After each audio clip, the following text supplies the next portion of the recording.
Against the ropes, number one. That's where the power comes, when a fighter gets loose in there. Good body shot there by SIMS that sets up the top. He's down again. This is not competitive at all. The referee waves it off, and Anthony SIMS Jr., the magician, makes yet another opponent disappear early on. 16 straight knockout wins. He is 17-0. Welcome to another episode of Against the Ropes. I am Gio Garcia. I am alongside Christian Mosqueda and Christian Rodriguez. What's up, guys? How we doing? So doing good. All right, so we have a very special show today. We have a very special guest, and I'll let you guys do a very special introduction. Well, this is the magician, Anthony SIMS Jr., 17-0, 16 knockouts, 16 straight. Man, 23 years young, brother. Tell us, how do you feel being here? I feel good. I'm happy to be here. I'm alive. I'm breathing. 17 wins, 16 knockouts. Wasn't accidental. Mm-hmm. Man, I gotta start from the beginning, brother. You've had some big interviews in the last couple of weeks. For those that don't know who you are, who haven't seen these, can you tell us a little bit about yourself, where you grew up? Okay. Well, my name is, like I said, Anthony SIMS Jr. I grew up in Indianapolis, Indiana. I came from a good home, good upbringing, family-oriented household. But I was dealt a bad hand at a young age. Lost my father, lost the ability to read and write. Was in reading comprehension classes, speech classes up until, I want to say, 6th grade. And then on the boxing behalf, started boxing, turned professional, and just kept signing with the wrong promoters. And eventually signed with Don King, and I got sat a whole year. And signed with Eddie Hearns, and here I am. The magician. The magician. Did you name yourself or what? No, actually, they gave it to you? Yeah, there's 2 reasons I got the name. First reason I got the name is because I was at the gym, and the stuff I was doing, they said it was magical. I didn't think so. Just typical hit the bag, peanut bag. This guy just said you make people disappear. Absolutely. Is that true? That too. not literally. But they say they call me a magician because, after all of what happened to me, Alakazam, abracadabra, here I am. So, yeah. It's cheesy, but that's what it is. No, I like the nickname. I appreciate it. I like it, bro. At first it was Sugar, but we changed it. Well, you look like him, so Don't I see you can see it a little repping bit. Sugar Leonard? Yeah, I like Sugar Ray Leonard, actually. Yeah. Is he your favorite all-time great? Yeah, people think I watch Ali, but I've never really watched the video of Ali too much. Okay. I've watched Ali Frazier, but Sugar Ray Leonard, absolutely. Yeah, that's interesting because I was watching one of your fights, and the way that you were moving around the ring, the commentator mentioned that. He's like, you can tell his favorite boxer is Ali, the way that he moves around. Yeah, me and Sergio had some words after that fight. So don't you ever do that, dog. But basically you could say Ali, Sugar Ray Leonard, except the same coach. They were brought up the same way. But I just like the sweet science of boxing. My brother, some of the interviews you've seen, I feel like you're on a small crusade. You talked a lot about purpose. Mm-hmm. What is your purpose, bro? So my vocation, which is your purpose in life from God, and then my blessing, they correlate. They're one. So boxing's my gift. Mm-hmm. It's God given. It can be taken. It can be given. So what I do is I use my gift to fulfill my purpose. Mm-hmm. My purpose is being a voice for the unspoken, mentally ill, handicapped, people that aren't heard on a daily basis. Mm-hmm. So I'm using my platform to use it. Talk about things that aren't cool. Talk about things that's actually there, problems that's there that people won't speak on, whether that's, mental illness, sexuality, your ethnicity, problems that people deal with on a daily basis, but because of people's, their fame, or because they want to be cool, or because they care about how they're looked upon, they won't speak on it.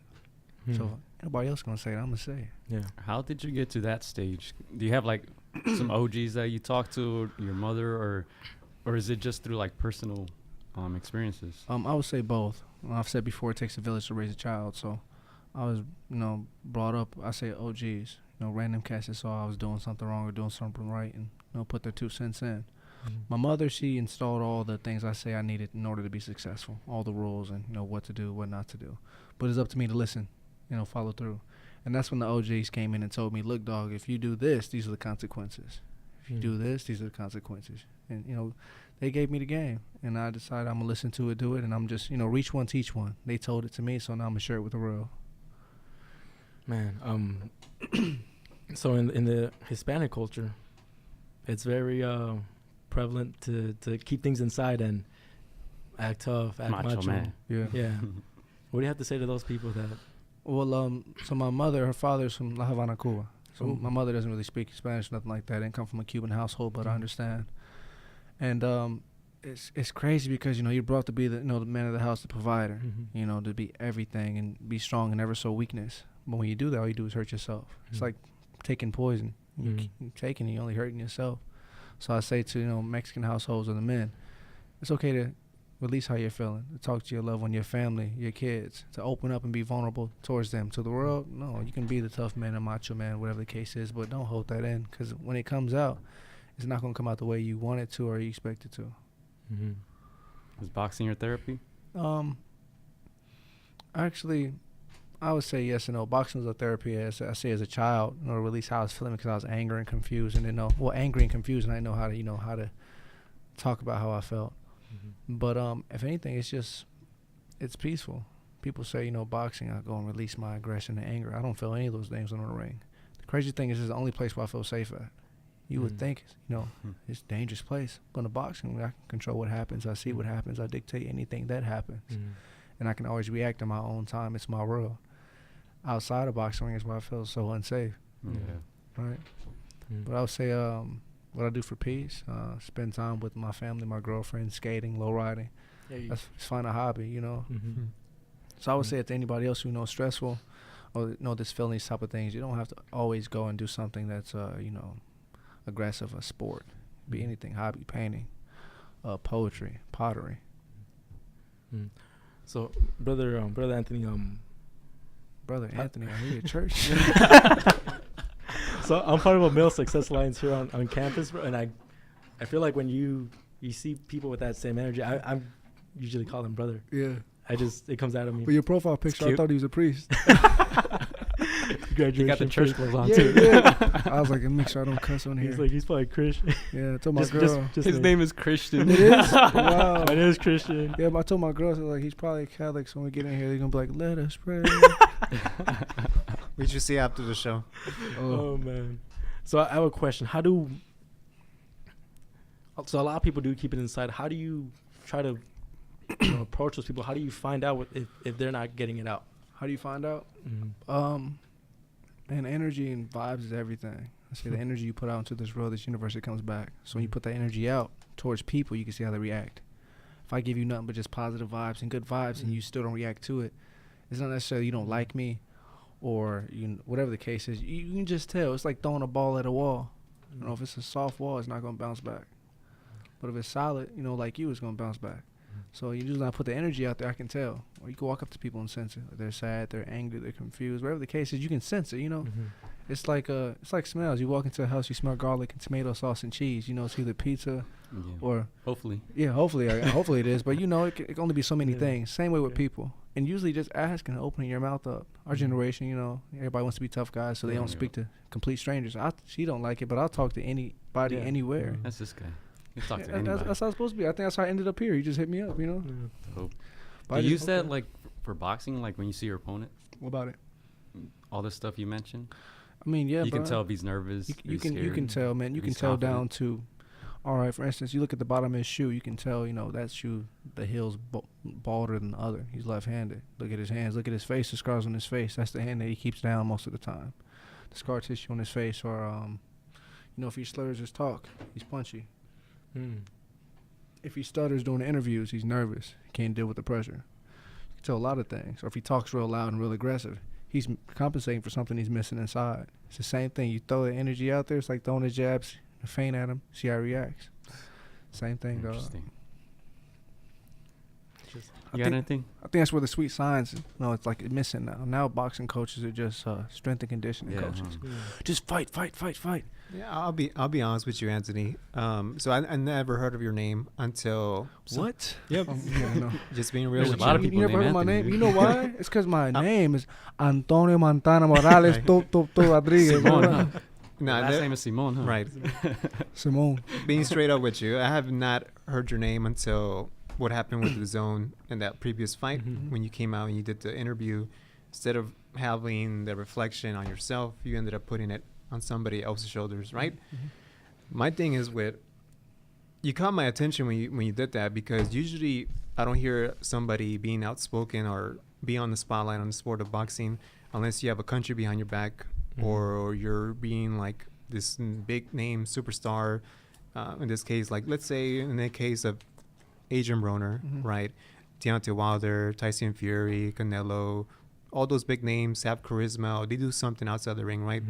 But in your case, though, what I'm trying to emphasize is the fact that I said this like about a couple of months ago, that and I'm not trying to throw you in the bus or anything like that, but I mentioned to the guys that the only way Golden Boy Promotions is able to gain my respect is if they're able to promote an African American boxer, because all they have in their stable is nothing but Hispanic boxers. And I get the point that you have Bernard Hopkins, but that's not going to make it slide, all right? But the thing, what I'm trying to get at is the fact that you yourself emulate something different outside the ring compared to other African American boxers.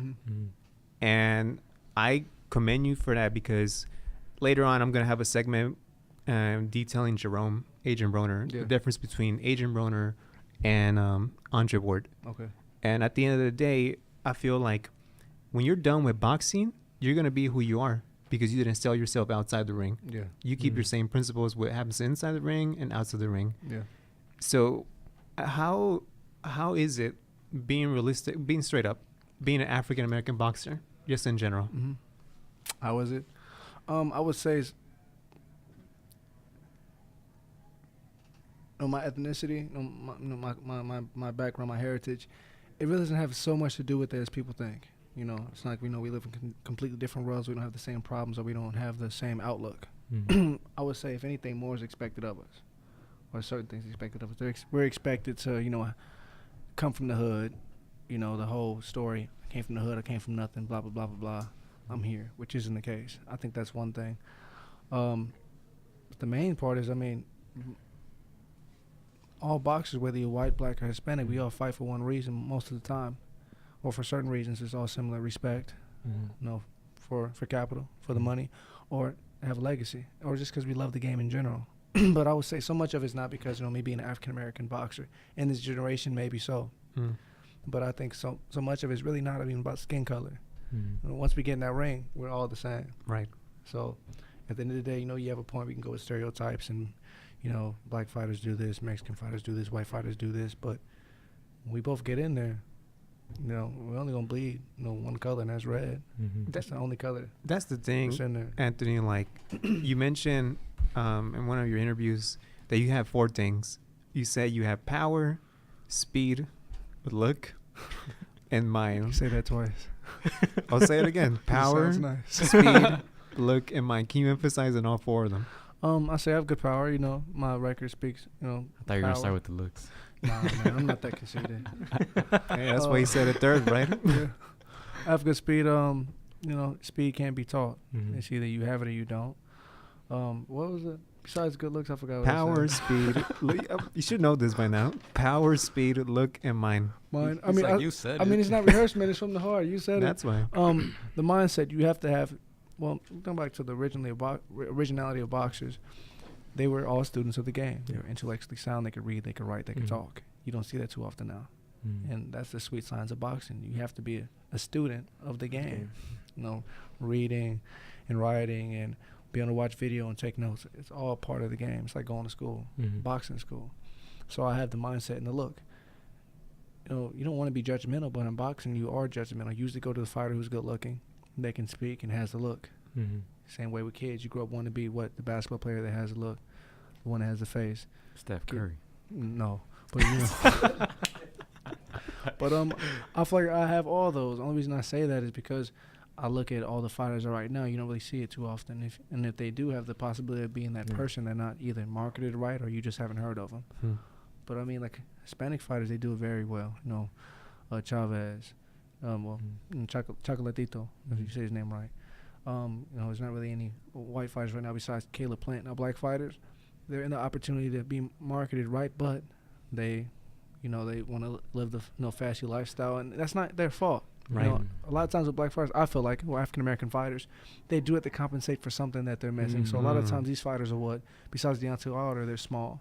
Yeah. So the inferior, first of all, you're small. Floyd Mayweather, Adrian Broner, you're small people. You have to make up for something you're missing. You're a small man. You're 5'4" and 130 pounds. Mhm. My girlfriend's taller than that, you know. And then you have something you're trying to prove to the world.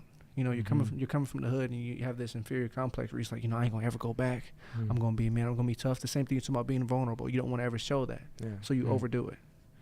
And then it's just like, you know, kids come behind them. Now it's just like an ongoing cycle. Everybody wants to be the next Broner, Floyd, blah blah blah. Yeah, it's like a chain. Absolutely. And I feel like right now is the perfect time to change that. People want to watch somebody that's different. Well, it's just saying, when you don't know your history, repeats itself. They don't know that what I'm doing has already been done. The way I'm fighting, short trunks, long socks, words that rhyme. All the fighters before me did. But when you know your history repeats itself, you know, back in school, they'd bring pencils out, and you'd be like, look, Mom, you ever seen this pencil before? It's brand new. And you're like, they brought this out in the 80s. Yeah. Right. You know, same way with this boxing thing. So I don't know if I really answered your question all the way, but I feel like I'm bringing something that this game needs right now. Old school, simple boxing. People want to see that. People don't want to see people threatening and fighting. They want to see funny interviews. They want to see good boxing. Yeah, I just get a different energy from you compared to any other boxer. That's my thing that even with this interview, like, this is my first time encountering you, but like, even in an interview, I'm like, this guy is so original. Well, I'm not just a boxer, I'm a person. Just Right. like you know, so. It's kind of refreshing because you don't see that, especially in boxing. Absolutely not. I mean, you have to have that type of mindset to be a boxer. Yeah. Like almost like an animal. But a lot of times fighters know how to turn that switch off when it's time to get out the ring. And you end up hurting yourself. Yeah, at the interview that you had with Coogan, Yeah. I was going through all the comments, bro, and it's crazy, right? all these positive comments from and I think you mentioned about having like a bigger fan base. Yeah, I have a bigger fan base in the UK, which, I mean, I'm not tripping. I have a fan base here too. But it's how I'm marketed over there. You know, there's really nobody big here interviewing, because in America what they're interviewing is TMZ, the craziness, violence, just stupid stuff, ignorance. Over there, you know, they're interviewing breakthrough stories that's going to inspire people, you know, to be better. So, I mean, it's crazy, man. You don't hear about fighters going overseas and being, like, you know, loved. Yeah. You tell me one fighter from America that went over there. I don't like to compare myself to Ali, but you tell me one fighter that went over there and it was loved. You can't tell me one that went over there and was just loved by everybody. And we'll talk about it later, but it says a lot about you compared to what Deontay Wilder's doing over here. I mean, that's not his fault. Every man has his own race. Right. So, you know, there's no telling what he's thinking, what he's going through is making him act that way. And one thing I'm not going to do, I'm not going to judge a brother for what he's doing. As long as he doesn't hurt me or hurt someone else. So, I mean, if he wants to walk backwards and wear his clothes inside out, that's up to him. You know? You know, I wanted to ask you, how'd you start boxing? Because I'm pretty sure you did other sports, right? Yeah, I did. I was a football player at one point. Because you do come from a boxing family. Yes. But how'd you start boxing? So, actually, I lost my father at the age of 6, so my father never wanted me to box. My father was my alternate for the 80 Olympic team. I think it's 8 or 84. The year it got boycotted. They just throwing the wrestlers out the window. So boxing kind of ruined my father's life, so he never wanted me to box. I was outside playing with this kid, and we were playing football, and I accidentally stepped on his bike. When I stepped on his bike, it popped the chain. And I was kind of boxing at that time, but that's when I really started taking boxing serious. If I say the main cause of me doing boxing is, excuse me, like my girlfriend, she didn't even know, like, you know, all the shit that I went through, you know, as a kid, you know, losing the ability to read and write. That was the main reason I got put in boxing, because the kids thought that I was trying to be funny or be mean and not speak to them. So they, you know, we would fight in the bathroom, we would fight in the cafeteria. Hey, move over, and I would try to tell them, like, this is my spot. And I couldn't tell them anything. I couldn't speak. I would get nervous. So boxing was a way for me to let it out, and a way for me to become more. Less afraid. If anything, it wasn't so much self-protection. You did your talking in the ring? Man, talking in the ring, but like, it taught me life lessons my mother couldn't teach me, or a man to be able to teach you. But, you know, a woman can't raise a boy to be a man. So, you know, not be able to talk and read, man, that can really fuck you up mentally, you know, as a child, not really being social. And then the teacher's making it obvious that you're different than everybody else. Not necessarily that you're remedial, but, you know, I learn differently than everybody else. I might not learn as fast as everyone else. So I'm sitting right next to the teacher's desk, and then 2nd, 3rd, 4th grade, I'm in different classes with special other kids, or you don't see me the whole day. You notice that. When you come outside, recess, kids ain't seen you all day. Where you at? You're not explaining that, like, well, I'm in a different class because I don't think or see things the same way as you. So it makes sense that you're very, like, observant, right? Like you mentioned, looking at the bottom of your opponent's shoes. Right, because in one sense, it's not like all the way there. You use your other senses are enhanced. That's true. You never realize Every morning I pray the fact that I can walk, I can see, I can feel, I can taste. I have all these senses. You never realize how important they are until you lose one. And I hate to put people in that situation, but I mean, you really don't. When I was able to really start talking like I wanted to, my mom told me, you know, talk your shit and don't stop. And that's why, you know, I talk and say whatever I feel to whoever, whenever. You said that your mom couldn't teach you to be a man. Yeah. You had what mentors did you have, and what did they teach you? So my mother couldn't teach me to be a man, so I came home. My mother wasn't liking, I say, the direction I was heading in life. You know, I was doing decent in school and stuff, but she felt like I was supposed to be on a higher path. So I came home, had a one-way ticket to Vegas, and $50 in a suitcase. She told me I'm going to move with my uncle, and I can come back when I got my shit right. So my uncle, I'm related to the Mayweathers. So I moved in with Roger Mayweather. For anybody that thinks Roger Mayweather, you know, does dope or does anything like that, he doesn't. Never did. He has diabetes. If you don't take your insulin or your medicine, you get real sick and you look, you know, sickly like that. You know, you get really skinny, you start hallucinating, you're not well. So sometimes I get locked in the house. He had a double lock on his door. Sometimes he would forget who I was. We get into fights, things of that sort, which wasn't his fault, but I spent more time outside the house than I did inside the house. In the area that I was living at the time, it was a nice neighborhood as far as how it looked, but the people in the neighborhood, you know, it was pretty rough. Rolling 20s, Crips neighborhood is a tough area. So I had my money taken a few times, things of that sort, catching the bus, you know, getting jacked for stuff on the bus. And it taught me that, you know, nobody's going to care about you. How are you going to care about yourself? So it's told me to be real aware and just not to take things for granted. And it made me very mature. My mom told me I could come back when I was 15. I came back. I played football, was in school for a little bit. She realized I still wasn't where she wanted me to be as a man, so she sent me back. And I was like, please don't send me back. Like, please, send me back. I came back when I was 18, and I came back the man she wanted to be. She wanted me to be. You know, it was a couple of years ago when Kanye West came out with his first Nike shoe. On the back, it says, everything that I'm not, maybe everything that I am. Yeah, absolutely. Floyd. And you know where I'm going with this, right? Absolutely.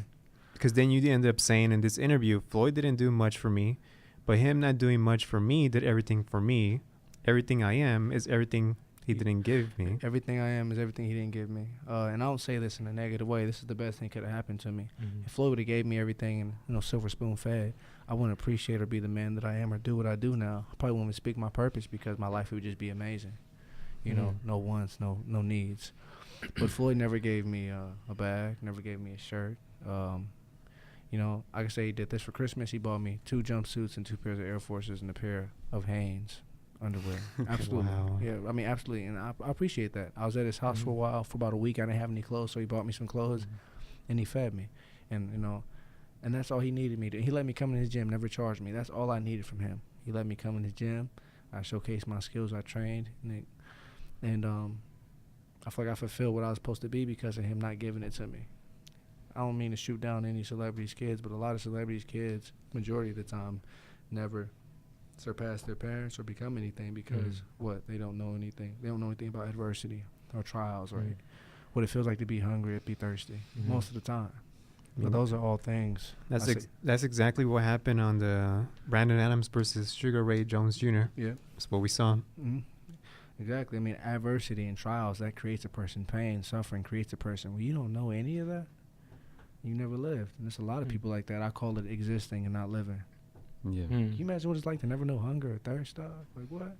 Yeah, there used to be, there is a football manager who used to train, used to be the manager for Liverpool. His name was Brendan Rodgers, and he had this philosophy of silver spoon or silver shovel. And I think that's the completely opposite from what your end came from with Mayweather, right? Yeah, absolutely. I mean, silver spoon or silver shovel. I heard that before from my old man, but I thought that was either like, you know, you have a silver spoon, you're fed everything, or a silver shovel, like you work for everything. So, yeah, this is off topic, but I hate when people describe boxers as, you know, African-American boxers, Hispanic boxers. All of us don't come from the hood. A lot of people do, you know. But in my situation, they always say, you know, how I came up from the hood. Mom was on dope. Dad was in the streets. Nobody never gave me nothing. Dropped out of school, sold dope. That's not the case with a lot of boxers, and that's how we're viewed. It's the narrative that. Yeah, absolutely. The narrative we're always given, and my narrative is completely different. A lot of times with those fighters, when they come up like that, they're trying to achieve something that they never felt. So they're always going to fall short of it because they don't know what they're even trying to find in the first place. This feeling, this taste that they're trying to find, they'll never find it because they never had it. Me, on the other hand, I came up in a nice home, nice cars, family, good house, and then I lost everything. So now what I'm trying to achieve, I know exactly what I want. Exactly, I'm going to get it. So I hate when fighters say, well, people look at fighters, did you come up from the hood and this and that? No, I had a tough upbringing, but it wasn't material things. It was necessities. A father, being in a household with my loving mother and my sisters. These are things that I feel like I needed, but I didn't have because my path was different than everyone else's. A lot of times in the hood, I didn't have no one I needed. Your mother was right there. Your family was right there. You could have went to school. You could have went to college. These are things that you chose not to do. Now, is it your fault because you have the proper people around you? Absolutely. But you don't have to be a product of your environment every time. Yeah. Anthony, I know you mentioned a lot about skills. Yeah. And having a high IQ to go find this game, but I see that you're very mentally tough. Yes. I mean, I feel like it's in our bloodline, Hispanic, black, minority. It's in us to be tough. It's in us to survive, to make it through. Come hell, come snow, come rain, whatever the case is. And like my mother and my father always told me, tough times don't last long, but tough people do. And never use a permanent solution for a temporary problem. It's never that serious, Yeah. So how'd you end up over here on the West Coast? I saw your Instagram story. You're over here chilling in Compton. Yeah, man. So what, Vegas or Compton? Over here, LA area. Okay, LA area. So my father was out here back in the day. I was at the skating rink, and this man skated up to me out of nowhere, and I was in my boxing stance. Like skateboard or no, four-wheel? Roller skating. So I go to the roller skating rink. Cool. Well, actually, I cut that. How I ended up over here, I own a boxing gym in Indianapolis, and my kids had qualified for the Desert Showdown or National Pal here. So I brought my kids. My mom was like, you should just go to the gym and train at Freddie Roach's gym. And at this point, I had quit boxing. I was done with boxing. I was like, forget it. What year was this? How old were you? This was last year. I'll say maybe August. Yes, because I moved here October last year. So I came down there for this tournament. My mother told me to go to the gym. I'm like, I'm done with boxing. I want to pick up a boxing glove and finish. Told me to go to the gym. I went to the gym. I trained, my heart out. Like I was just there, just letting it all loose. I'm about to walk out, and this woman stopped me, and she says, Freddie Roach has been watching you from downstairs from the camera. Do you have a promoter? Do you have a coach? I said, no, I don't have a coach. She says, well, he wants to meet with you Saturday. I'm like, shut up. She's like, no, really? So I meet up with him Saturday. We train. And he says, I want to be your new coach. Pack up your shit, move here. Shit. Well, he says, let's do hand pads Sunday. I'm like, I don't live here. He tells me to pack up my shit, move here. So 3 weeks later, I get my release from Don King. And I pack up all my shit. I had just moved into a brand new condo. Like, I'm just living my little life. And I packed up all my shit, put it in my car, and drove here. Me and my mother. Drove here, moved into Santa Monica with, I got some homeboys that live up in Santa Monica. They own Gloveworks Boxing Gym, if you ever heard of it. So moved up there, flew her back, and was living out there for a little bit.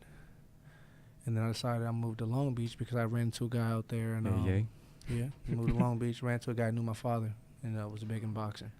So we became real close, and I was like, I'll move out to Long Beach. Moved there, and that's where I've been ever since. And, in that pathway, I think one thing that I try to take away from that is the fact that you mentioned that you have to be business smart compared to being street smart. And in that long, you had offers with the Mayweather team, with Al Heyman. I mean, you're at 23.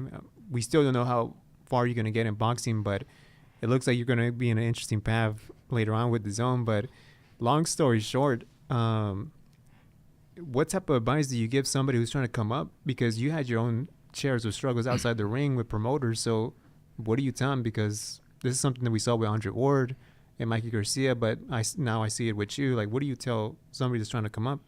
I like the fact you said that this is besides boxing. Reach one, teach one. If you've been through it, if you've been through hell and came back or been to that dark space and come back, feel free to share with people so they ain't got to go through the same hell that you went through. And if they do go through it, you give them the knowledge to deal with it.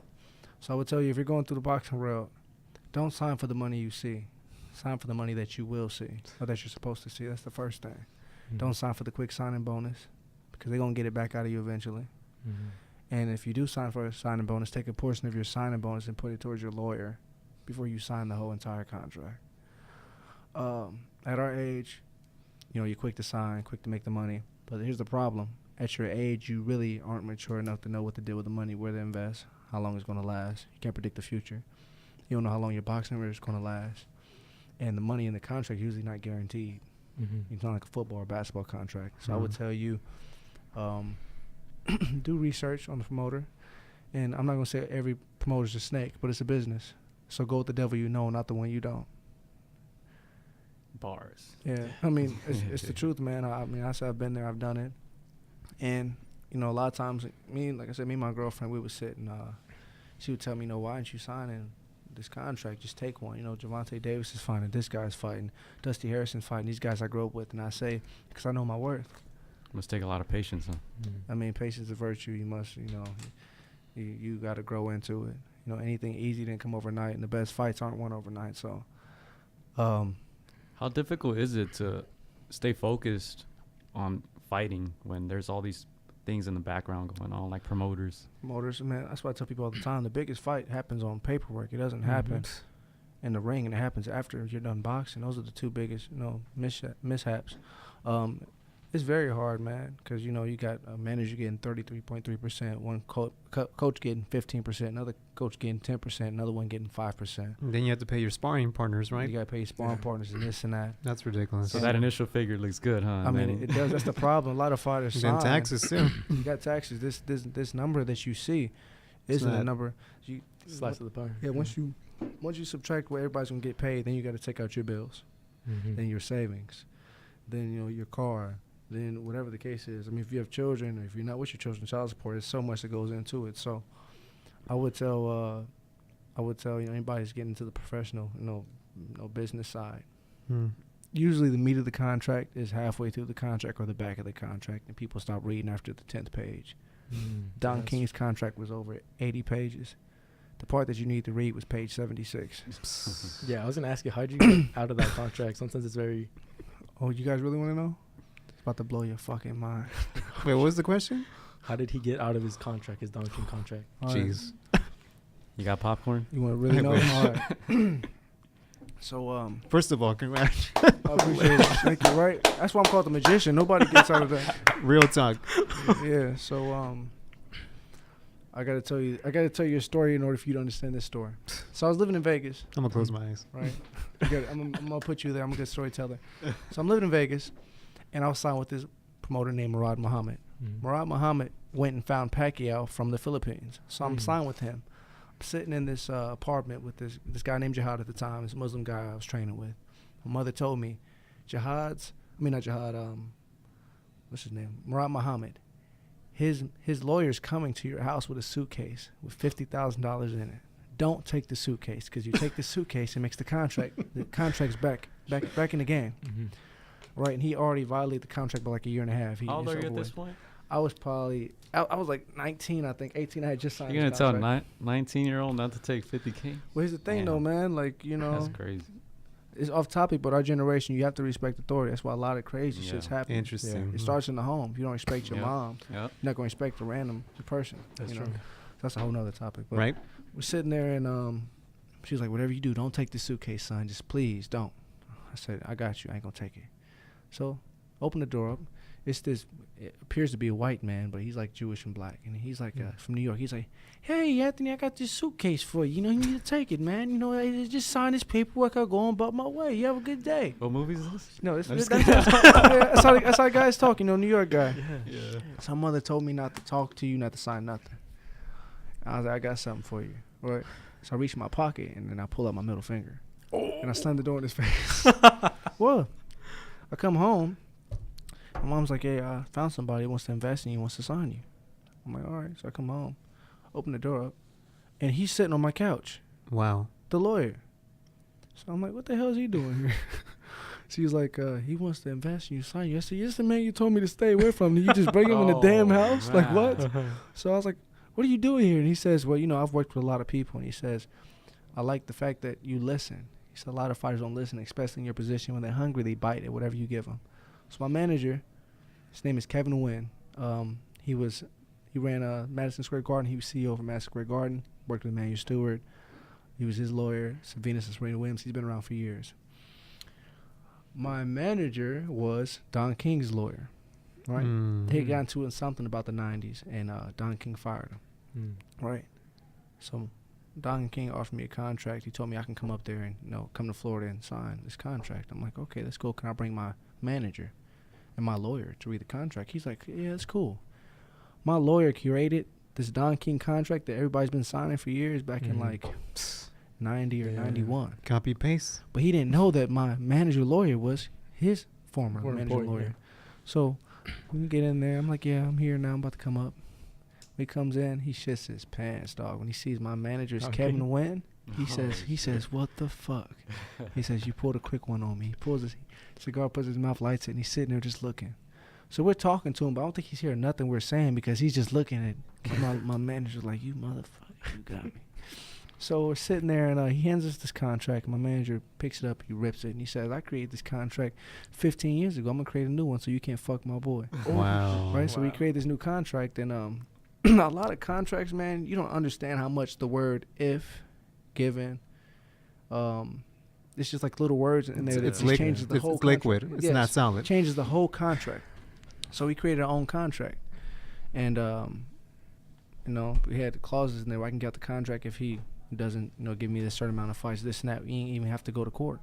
So that's how I got out. So people to this day, how'd you get out? And I say, well, I got out because I used Don King's poison against him. I went and got his lawyer. His lawyer got me, and we went back and we got him, at his own game. So that's how I got out. It's those little words that had Mike Tyson tied up. Man, little words, dog. A lot of times it's hard to look at it that way. Like, you look at Don King being a bad person, and, Don King may be the brains and stuff, but he's not the one that creates it. Well, he's the brains, he's the face, but he's not the one that creates, contract word by word.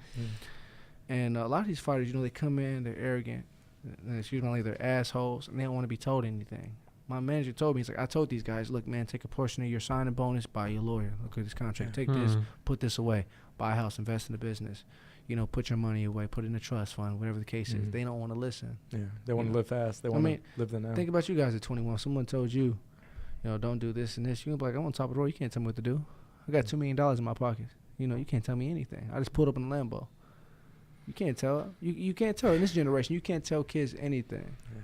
But they don't respect authority, and it starts in the home. So I listen, man, and it saved me a lot of headaches I could have had. Not to say I didn't have any, absolutely. I mean, if you live long enough, you're going to go through some shit. Yeah. Man. Yeah. That's the thing with boxing, right? I tell the guys, it's like the Wild Wild West. There's no rules at all. There's no rules. Yeah. Anything goes. But, I mean, that's a curse and a blessing. It's like free will, It's a curse and a blessing. You can, make or break. You can create your life, or you can be the end of your own. You can be your own doom. It just depends on which way you want to go. Yeah. The dark side of boxing, right? It's the dark side of boxing, man.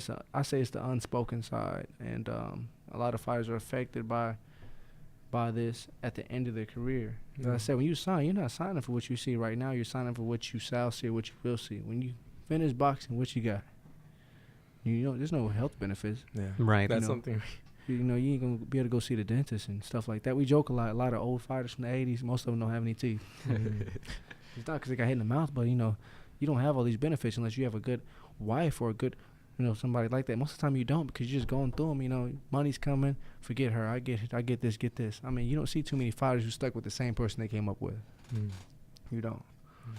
And then when boxing's over and you're old and you're beat down and you're busted and all the money's gone and all the friends is gone and all the parties and all the girls, and what you left with? Nothing but a legacy. Yep. And legacy don't pay your bills or help you live any longer. Man, are you sure you're 23, bro? Man. Well, I mean, hey, man, we're all older than you, right? Word. Even if we look younger. Even him. How old do you think I am? Him. I think he's old as well. Yeah. How old do you think I am? You? Yeah, 29. 28. Okay. 27. 6. 27. 28. You're 13. Really? That's cool, man. Yeah, so I want to talk a little bit about what happens inside the ring. Like, when you prepare for a fight, let's say, what does your typical day look like when you're preparing for a fight? Like, paint the picture. If I told you I had to kill you. No, I mean, preparing for a fight, like the I day do it of the for fight. show. Yeah, do it for the show. The day of the fight, Or No, like, just like your typical day. Like, Is there like a That- routine that you have? I mean, I do, but like most fighters, everybody's different. I'm superstitious, man. So like, I won't change anything. I'll do everything the same way. That's why you still but wear you- the same shoes, What do you mean? like the same style Come again? of the past 2 fights. No, man. I actually like Cortez's, dog, and I'm not about to change it. I mean, I'm comfortable with it. I just, I really like them. They're comfortable. They're my running shoes. I jump rope in you don't them. get Like, banged on. no, homie, I'm actually cool. Actually, it's cool. I like those little tassels they have on your. Absolutely. They're cute. That's what I'm trying to get at. Cute. Excuse me. That reminds me a little bit of a I'm polo. gonna see you after this, Vato. Yeah, but And we're not gonna fight virtually. Yeah, you know that new Creed virtual reality game, no, boxing game. I don't know, but I know the director. I'm with him every day. Antoine Oh. Fuqua, yeah. Okay. Oh wow. I was talking. I was like, man, that Creed movie Hey. sucks. Oh, I didn't know. Do people tell you Wait, that you're like what? the real life Creed? I mean, I've been hearing that. He Yeah. actually told me he's gonna put. Well, this is secret already. Yeah. He's thinking about it, but hey. he's thinking about putting Southpaw and Creed against each other in a movie.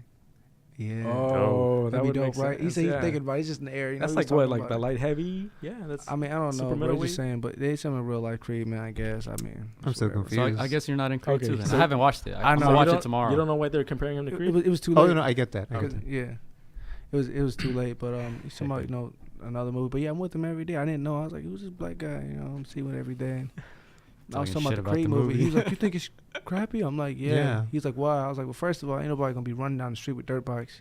Like, we don't run that fast. And it's Philly. It's uphill. Like, what? I was like, second of all, you know, the hand pass. And I feel like I kinda should take sloppy. my. I Oh haven't yeah, watched he it. hasn't so- seen Creed 2, so. Oh yeah, he hasn't seen That was it cool. yet. I mean, like, that's just one part, but he was like, appreciate it. And then me and my coach was talking. He was like, yeah, you see the director of Creed in here? I was like, where? He's like, he made Training Day, Equalize those movies. I was like, who? He's like, him. I was like, bro, shut up. Shut up. Hey, you lost that role, bro. Yeah. So Yeah. Anthony, Absolutely. are you a big Rocky movie fan? No, man. No? No. You I feel like- like it's like. He's 23, man. I mean, Yeah. that's nothing to do with it, dog. You Like, what? don't watch movies? I don't like boxing movies because I don't feel like they're real. You can't smash. Dude, I feel the same way. You I feel feel me? the same way. You can't smash, I say 17, 18 years of somebody's life into a movie. You can't capture the ups and downs and the emotions and the pain Mhm. and the suffering into one movie. It's not like that. It's not like, you know, you have this big victory fight and then everything goes away. A lot of Mhm. times, And then the actual action doesn't look very realistic. No, it's huh? not, I man. bet you'd be like, man, look I at said that right hook. the worst part is the storyline. I hate to say it, but majority of boxers, the top fighters, we go out on our show, which means we go out the ring not the same. Hmm. Yeah. You know, only a few of them did, but you know, everybody pays their price. Sugar Ray Leonard lost his eye. Ali, you know, I can't think of Parkinson's. Yeah. You know, Marvin Hagler got out in time, became an actor. Mike Tyson, you know, his image. You know, people looked at him as a crazy killer, biting the ears off instead. Everybody, the boxing, when you leave, a piece of you stays in it. Yeah. That's why I hear when I use the B word. Yeah. We think it's very disrespectful, and anybody that jumps in that ring, they're losing a little bit of themselves. Absolutely. I mean, it takes heart to get in there, man. And whether you believe it or not, I feel like it's the closest feeling I've come towards death. There's no feeling like I say like that. Not even the nerves that kill you, let alone not the night of the fight, but the day before the fight. I mean, you're challenging another man. Yeah. Face-offs, you know, wrap your hands, and just to keep the cool and keep the calmness. Yeah. You know. Anthony, I saw in one of your interviews that you're in no rush No, to get to the top. not at all. How do you? Shouldn't. Can you I talk mean- a little bit about that? I feel like I use like a lot of examples, or you call them personification, whatever the case is. I feel like it's like drinking alcohol. Now, I'm not a big drinker, nothing like that, but you can't handle whiskey at 13. You have to grow into it. Yeah. You know, your beard comes, your voice gets deeper, you starts growing, you get more mature, you get a taste for it. Same way with boxing. You can't rush this because once you get there, you realize, man, I can't really handle this whiskey like that. You know, it's not what I thought it would be. Oh man, I'm tore up. You know, same way with boxing. You gotta take your time. And then the big boxers, Marvin Hagler, Sugar Ray Leonard, these guys, they just once and you know, they didn't just go right to the top. You know, it took a while for you to hear about them. You have to build up to this. There's levels to it. You know, people say start from the bottom, now we're here. No, start from the bottom. Then you got the next step and the next step, and you're not even there yet. Then you got to keep going, and you still won't reach the top. It's I just don't know why people rush to get. You know, you're in a rush to get there for what? Because once you get there, you can't go nowhere but there. Yeah, that's the peak, right? Yeah, I mean, I don't want to be like that. I mean, I want to take my time, and when it's time for me to get there, I'm there, and I won't be there for too long. It's like a pencil. You sharpen it too much, it breaks. You said 25, 26 is like your 20 feel like your peak. And I see my peak. Absolutely. I feel like I'll be, 25, 26, maybe 30. You know, in the Bible it says that Jesus become a full-grown man until he was 30. So as a heavyweight or a cruiserweight, maybe at 30 years old, maybe. And I feel like the closer I get to that age, but 25, 26, I feel like, you know, that's a decent age, power and strength and my mental. But I'm not in a rush, man. I'm not. Where do you see yourself in 5 years? 5 years. I feel like I'll be married, have kids.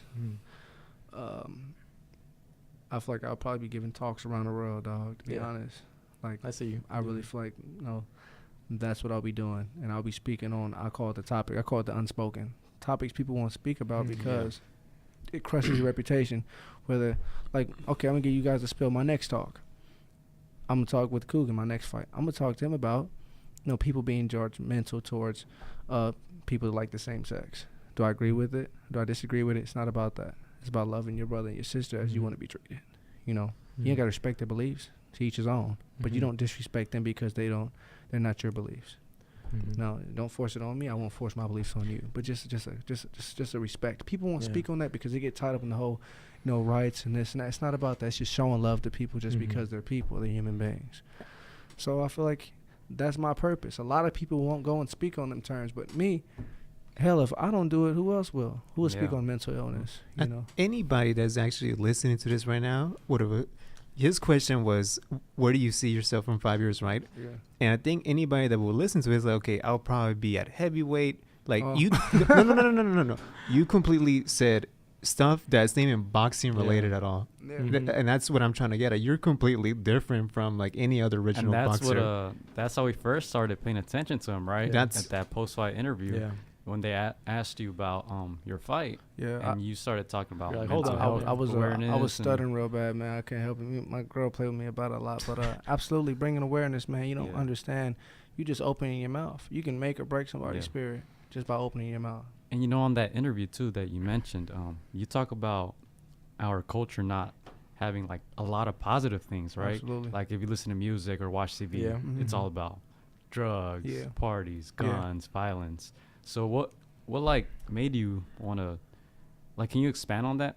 What makes you want to talk about that? Because I feel like about it? Yeah, because I feel like a lot of people our age especially don't talk about it. It's much more of like your experiences has shaped who you are, right? Absolutely. I feel like when you get caught in the hype, you believe the hype. That's all you see, then you'll believe it. You know, soap operas and the shows, people watching Kardashians, and then the music you're listening to, you really think that's true. People aren't sipping embalming fluid and popping perks like that, because if you know what that does to you, you die. Yeah. And people aren't doing, you know, hitting licks and gangster this, gangster that. I was always told gangsters don't live that long. Yeah. Either locked up or they're no longer living. Like I said, I want to speak on it, and I'm talking about this as far as, you know, to answer your question. What made me talk about it is because you look around and all you see is negative. Not necessarily so bad. I mean, Hispanic culture, I feel like it's better. You guys got music, you know, bachata dancing. I mean, you do. You have culture. You have, you know, you guys have, you know, traditions that won't change, quinceañeras, things like that. You think about African Americans, do we have that? No. The closest thing we had to probably was like barbecues in the 90s or family events, getting together, Christmas, Thanksgiving. But the main part is, I feel like this tearing us apart is phones, social media. You know, a lot of together time that we had is not there anymore. Just sitting and talking, just being a family. We don't have this. So everybody's doing their own thing, and they're becoming what they see. You see something long enough, you'll believe it. And I tell these guys all the time, that's what I don't watch TV, like, because like you said, a lot of stuff you watch is just negative. It is crazy. Did I answer your question all the way? Yeah, you did. Yeah, it's just negative. But I just feel like it's important for people like us. We're all in our 20s, right? Yeah. But I feel like not enough people talk about that. No. Like I said, I don't think I'm great or anything of that sort, but if one person, I say just one person, can almost conquer this world, destroy it, you know, just wiping out countries and almost race, Hitler. If like another person can make it a better place. No, Ali did that. I mean, he talked to people from different, you know, ethnic backgrounds, heritage, beliefs, religions. He talked about things people wouldn't talk about. You know, civil rights. That was big. That was really big. But just speaking, just being a voice for the people. I say not just the people, but the unspoken. So many people that want to talk and come out and say things. You know, whatever the case is, I'm dealing with mental illness. I'm depressed. I have anxiety. or I'm in an identity crisis of who I am. I don't know if I'm a man that likes man or a woman that likes woman, or I'm dealing with the crisis of I'm black and Hispanic, and I live in California. I don't know to identify with the Hispanic side or the black side, which that's tough coming up as a teenager in high school. I don't know if I fit in this clique or this clique. Yeah. These are things that we all dealt with and felt as kids. Mm-hmm. And the ones that didn't deal with it, they won't speak on it. Like I said, if you've been to hell and came back, or if you've been to that place and came back, whether it was an addiction, drugs, whatever the case is, went to rehab and came back, which a lot of people don't do, or, you've been to that dark place, gang bang, whatever the case is, you should speak on it. Yeah, I feel like especially in boxing, we don't really see that. Like even since Ali, I think. No. Because who are the biggest faces in boxing recently? The biggest faces don't have the voices. Floyd, he was locked up for domestic abuse. Don't get me started on right? that, man. Yeah. Even like Pacquiao, yeah, he's a center and everything, but they talk about his vices, his tax stuff, whatever. Like most boxers have like a lot of negative stuff, and we joke around like cocaine all-stars, like Oscar De La Hoya and Julio Cesar Chavez. But people kind of ignore that. So I think that's why it's so important for you. It's like refreshing, especially in boxing, just as an athlete in general. I appreciate it, man. I mean, at the end of the day, like I talked to my last interview about there's a book by Rick Warren called Purpose Driven Life. Mm-hmm. And then he says, do you know your life is not about you? When he said, what is your purpose on earth? And he says, do you know your life is not about you, right? And he says, if your life is not about you, then who's it about? When you find out that, that the answer to that question, then you find out your purpose in life. So I feel like a lot of people don't realize your life isn't your own. It's not about you, let alone it's a gift, which means you don't own it. And whether you believe in Jesus Christ or Allah or, Buddhism or Hinduism, whatever the case is, to each his own. Yeah. Let me see your ID, man. My ID, whatever. But I mean, really, your life isn't. It's not about you. It's about serving one another and helping, loving your brother, whatever the case is. So that's what I'm doing. Usually, when I hear athletes being involved in like political or social issues, like there's a brand next to it. Absolutely. There's a reason why they're talking about it. That's what I'm saying. In this case, what are your brands right now? My brands? None. There's nobody backing me, Adidas or I'm Nike not surprised. or something. I'm speaking for it. And I mean, they'll probably hop right on board when they realize, okay, he's very diverse and he can speak to all cultures. This is great. But I mean, that's not what I'm doing. I'm doing it because of. That's who you are. I say, my brands is my family. I have people in my family like that. I have a set of twin uncles. Mm-hmm. One is, and excuse my language if I use the wrong terminology, but he's homosexual. He likes men. He's gay, whatever the case you want to call it. He likes men. The other one, he can't stand to be around people that like the same sex. He can't deal with it. So I dealt with being around. I've seen this firsthand. Or aggressive uncles, domestic violence, or a depressed coach dealing with post-traumatic disorder, stress disorder, from being in wars and seeing that, seeing killings and just being messed up and not being able to talk about it. I've seen this firsthand. Or just like, I say the people that play the biggest part, I say sometimes in my life, are the black sheep, alcoholics, dope heads, homeless cats, because they told me exactly what not to be, and they were an example of what not to be. And they told me these stories of how they got there and what I shouldn't be. So I see it firsthand. It's just not, don't do this. That's one thing. But if somebody shows you, you see why you shouldn't do this. Like, I walk outside and see it every day. I'm around it. I'm around alcoholics and people that deal with depression and anxiety and identity crisis. I become it. So not necessarily I've been there and I've done it, but damn, now I feel like it's like watching a movie. You weren't there creating a movie. You're not there, but you feel like you're part of it. So, I mean, that's like all these things I feel like I've been a part of. I've seen it firsthand from friends being, touched and molested, or from friends being depressed or, suicide, whatever the case was. I've seen it. I've dealt with it firsthand. And a lot of people, they're going to tell me, don't speak on it. Don't do this. Don't do that. And I'm not taking sides. I'm just telling it like it is. If I don't speak on it, literally, if I don't speak on it, who will? Can you tell me one person who will speak on it?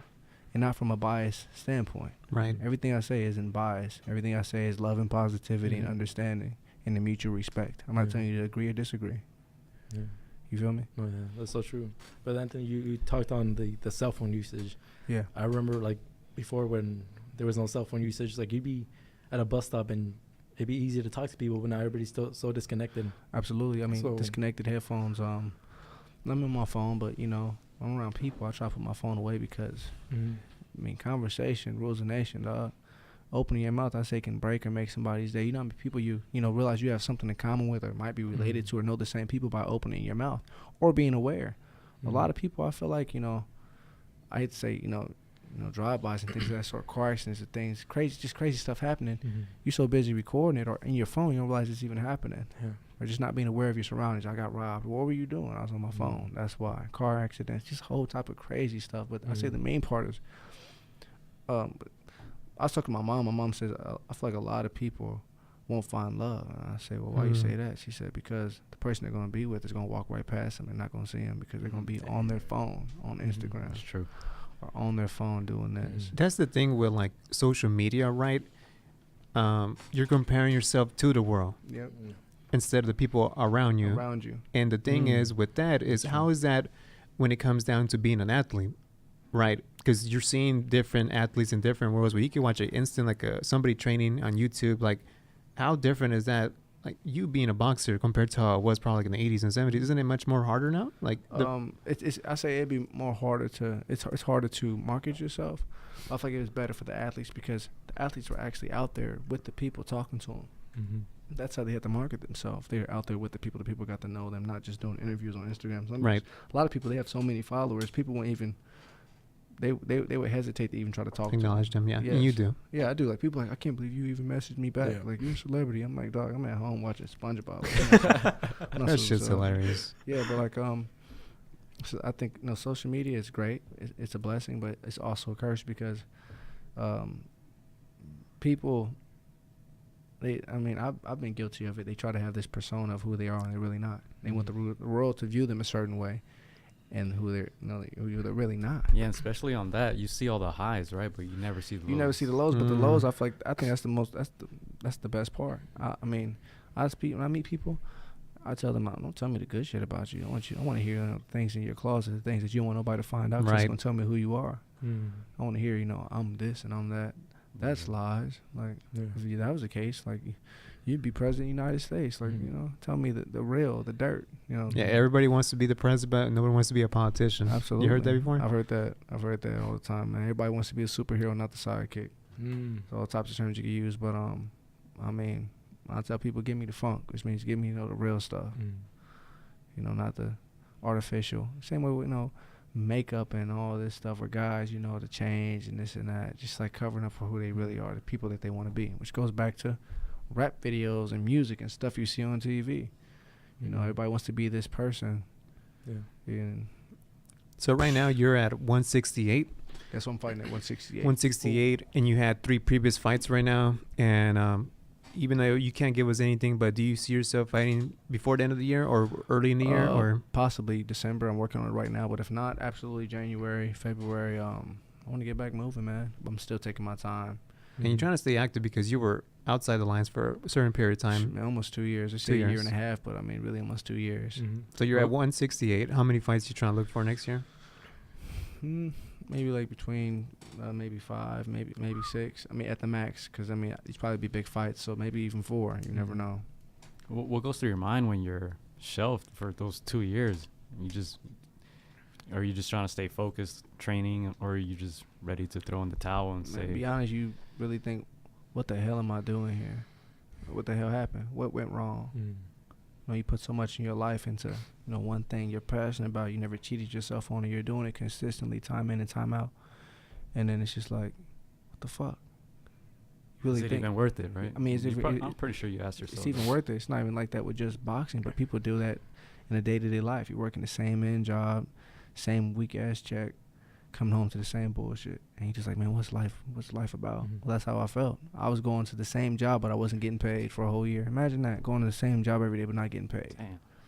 You're working overtime, putting in work and hoping, well, we're gonna pay you in a month, and then something happened to your check. We're gonna pay you next 2 months. We're working on somebody to pay you. So like I said, a lot of people's not gonna agree with this, but I don't care, whoever you decide to pray to, like I said, whether it's Monster Moose or Allah, whatever the case is. But when things are out of your control, man, and you've done everything you could do, you might as well just pray. You ain't got nothing to lose. You already lost everything else. So that's what I was doing. I just decided I'm just going to pray. Even when things got really bad, my girl would tell me, man, just pray. Ain't nothing else you can do about it. And that comes down to depression, anxiety, identity crisis. When it's out of your hands and it's bigger than you, surrender to a higher power. I mean, what else can you do?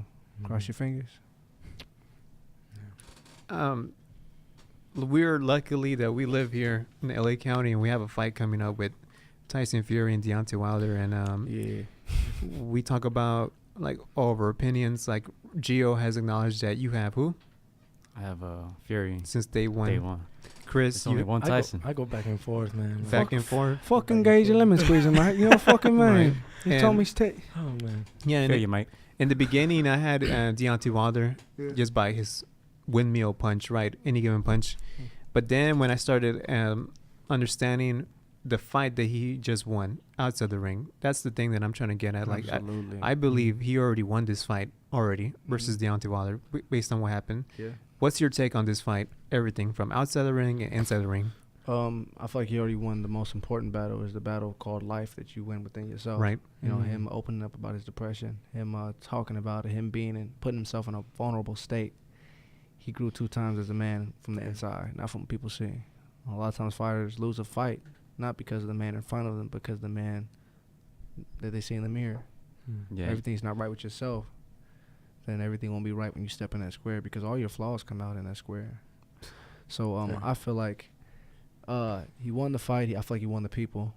You know, with telling his story. The best thing you can do, I feel like, is open your heart up to the world. When you open up your heart to the world, they can't do anything but love you for it. And you know what's crazy? Not to cut you off, Yeah, it's but cool. what's crazy is that happened after he reached like his peak, right? Yeah. He beat Vladimir Klitschko, Mhm. Yeah. and then that's when all the depression and All the hell drugs broke loose. happened. Yeah. Absolutely. And usually, man, when you come up, well, I mean, I can put a good household, but I got to a point where we didn't have anything. You know, the money, all that shit. You look at people that have that, and you think, man, I would give anything for that, not knowing they're suffering more than you are. Like I said, material things that can be bought, they come and they go, but people, loved ones, peace, your sanity, that doesn't come and go. When you lose it, you lose it.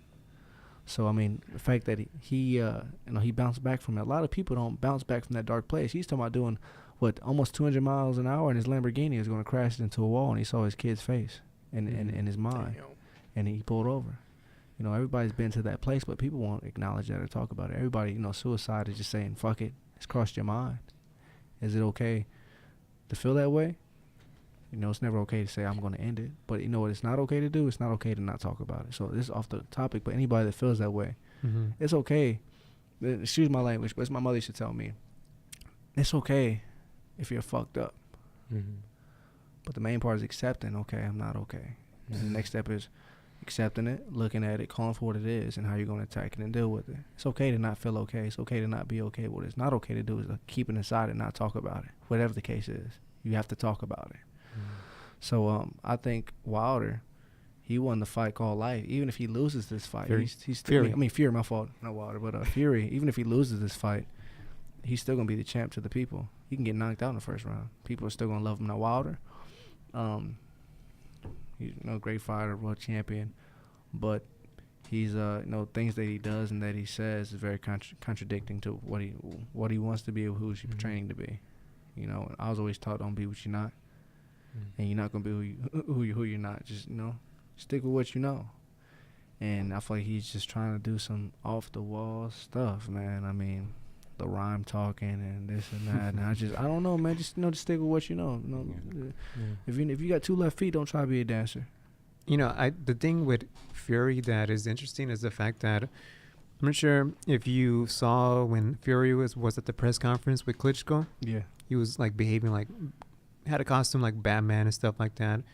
But the thing is, leading up to the fight, what he said was that he isolated himself from the family, and he became independent, training by himself from everybody. And he's doing the same thing too with this train at Big Bear, and now he's with Freddie Roach. My thing with Fury is like he passed away already. He just reborn himself with what could have been. He could have easily died this past year. Like what you mentioned, right? You came at the top. And I feel with Wilder, you're absolutely right. I believe he's not like original. He's trying to be something that he's not.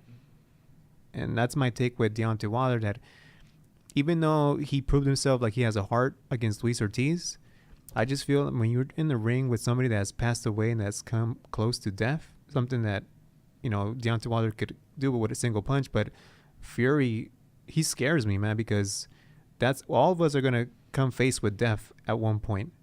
But the way Fury did it was the fact that he was actually alive after it. And I think that's what happens with that. And that's why I have Tyson Fury now, dude.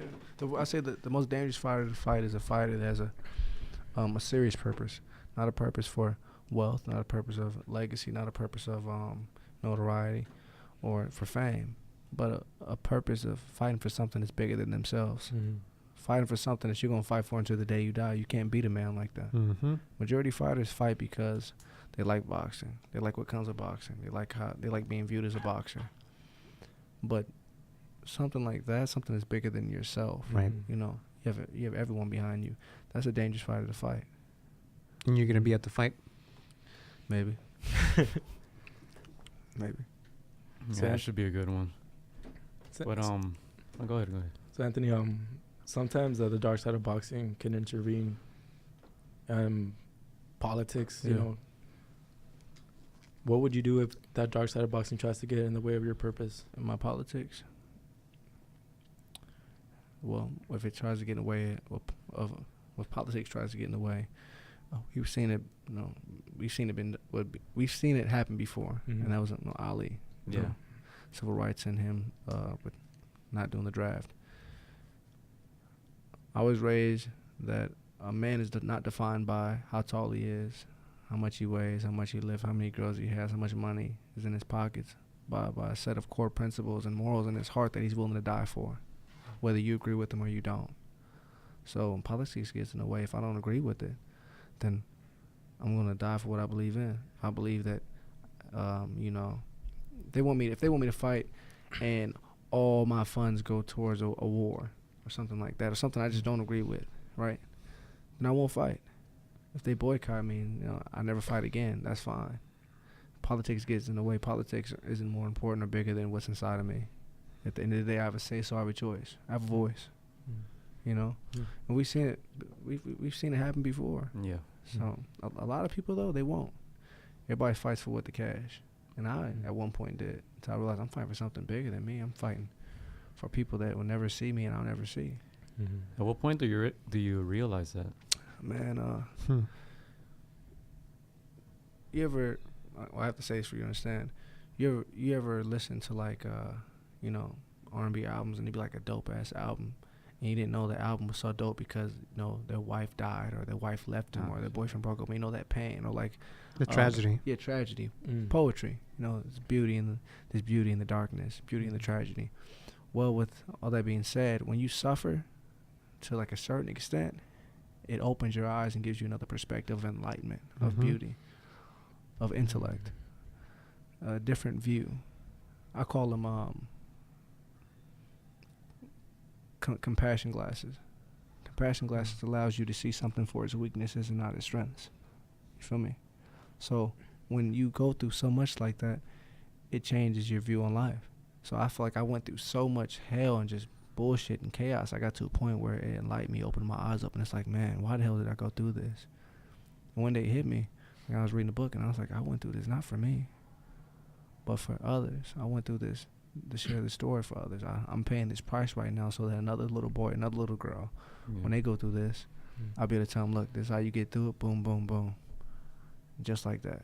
So they don't have to go through it. I mean, if you want to go back to, ancestors and stuff, they say they paid the price for us. Yeah. Or even your ancestors, they paid the price for you guys to get here, wherever the case was. I'm paying the price for maybe a little boy or girl I'll never see or meet. It might be generations down the line. But I said this is bigger than me. And a lot of people won't comprehend that. A lot of people will think it's stupid, that's dumb, whatever the case is. I feel like I'm about to make a big effect on this world, dog. It might be after I leave this world. That's cool with me. I think you already did, honestly. Yeah, for those who are for those people who are listening, I encourage you guys to look up his interviews. I appreciate Anthony it, man. Sims Jr. because we only have a certain amount of time that we get to talk, and I know you have a lot to say, and you said a lot in the interviews, and you've said a lot of powerful stuff. It's So I cool, encourage man. everybody to listen. I mean, to if you guys have any deeper questions or deeper stuff you want to go into, because people are gonna listen to this and hear this, and if I can help them out, I'm all with it. So, as I said, there's no surface you guys. I do have one for you. Oh, here we go. All right. What will your message be for someone who feels like they're down and out, who feels like there's no light at the end of the tunnel, someone who feels like they're against the ropes and they can't fight back? I would tell them that as long as you're living and have life in your body, it's always going to be adversity. It's always going to be trouble. And you can't have light without darkness. It's part of life. But I would tell them that with adversity comes blessings. It's part of life. You know, as you get closer to your blessing, the more adversity, the more hell, the more craziness comes. And really, when I dealt with that, when I got to a point where I felt like my back is against the ropes and I was like, I was suffocated. I couldn't fight anymore. Got surrendered to a higher power, dog. I hate to keep coming back into it. God. But, I mean, I'm not the most religious man in the world, you know. I sin, I do things wrong. I'm not perfect. I'm far from it.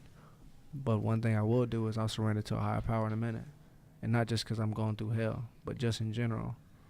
And last thing, if you're going through hell, and you're in a wheelchair or you're blind, whatever the case is, you keep on fighting. But for those of you that have all your limbs, all your senses, you can walk, you can talk, you can read, you're perfectly fine. Yeah.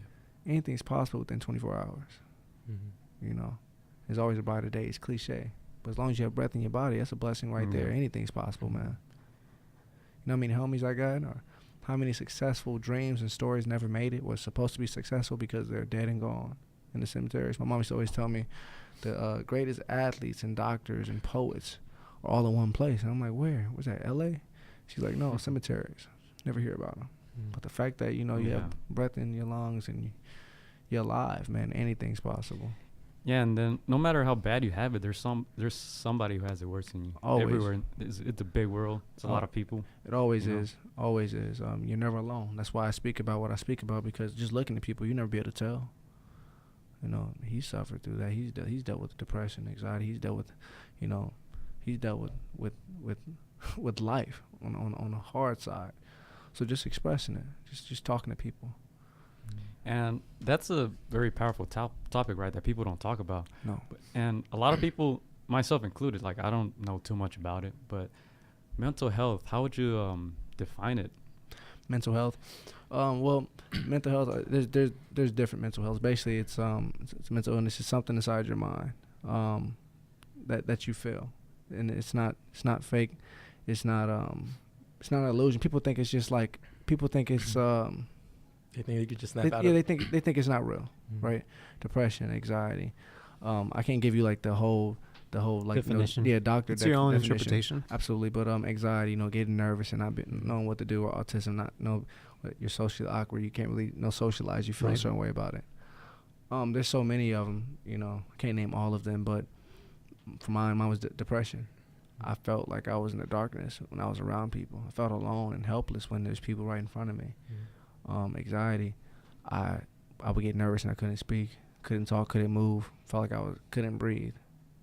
I was socially awkward. I couldn't socialize. I couldn't speak to people. I couldn't do anything basically at one point.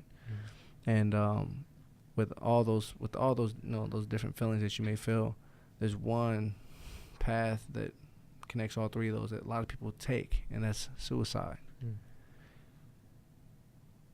If you've ever been trapped in your own mind, you know exactly what I'm talking about. I'm not saying like, your girl broke up with you or you're broke and you're like, man, fuck it, end it. No, when you're trapped inside your own body, it's like you're looking out through your eyes, but like it's just like you're stuck. And as a child to feel that. A lot of children deal with depression and anxiety, but you know what? They can't speak on it. Because they don't know what they're feeling in the first place. Man, I can feel it, like what I felt back when I was a kid. Like I was trapped, man. I feel like I was really trapped inside my own body. Yeah, and there's a lot of people that think that there's no help to these issues, right? It so is. I want to talk about what are certain things that you did to kind of overcome that? The first thing is I had somebody I could speak to about it. So that's my mother. But everybody, you might not have a mother. Yeah. It could be anybody around you, somebody that you trust, or an OG. OGs was the main thing. And just having belief in myself that I can get through the situation. Everybody thinks these negative thoughts, and you may feel this way as far as mental illness. But I think it was just opening up about it, just having someone to talk to about it. And then being able to take that energy that you feel, when you're depressed, it's not just like a load that you feel. You feel angry with it. You may become aggressive. Everybody reacts differently. But taking that force, that suffering that you feel, and putting it into something. So it doesn't have to be a physical force. It can be a verbal force, spiritual force, whatever you want to do. Read, like I said, poetry, pottery. It's just, man, it's crazy, dog, 'cause I never thought that I'd be talking about, dealing with this as a child. Yeah. No, really. Like, days where you, 8 years old and you like, I don't want to live anymore. Yeah, because I'm pretty sure as a kid, like, you would think, like, this is just me. Like, I can't be better than this, or I can't overcome this, right? If you're a kid and that's been a norm your whole life. Yeah, I mean, you're a kid, you always wonder why me. It doesn't get any better. And you guys listen to this, I mean, if you've been in that position, just know you're not alone. I mean, the only thing I can say is close to it. I say it's for depression or something like that. Is if you turned off the lights and you got locked in a room, not knowing you had the key in your pocket the whole time, and you're locked there. It's pure quiet.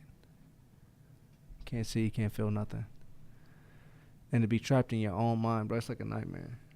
And a lot of kids won't find that key, right? And it's there the whole time. The key's within themselves, but nobody's here to tell them then. But I say the main part is just talking, opening up about it, so you don't feel so bad. Like, okay, I don't feel this way.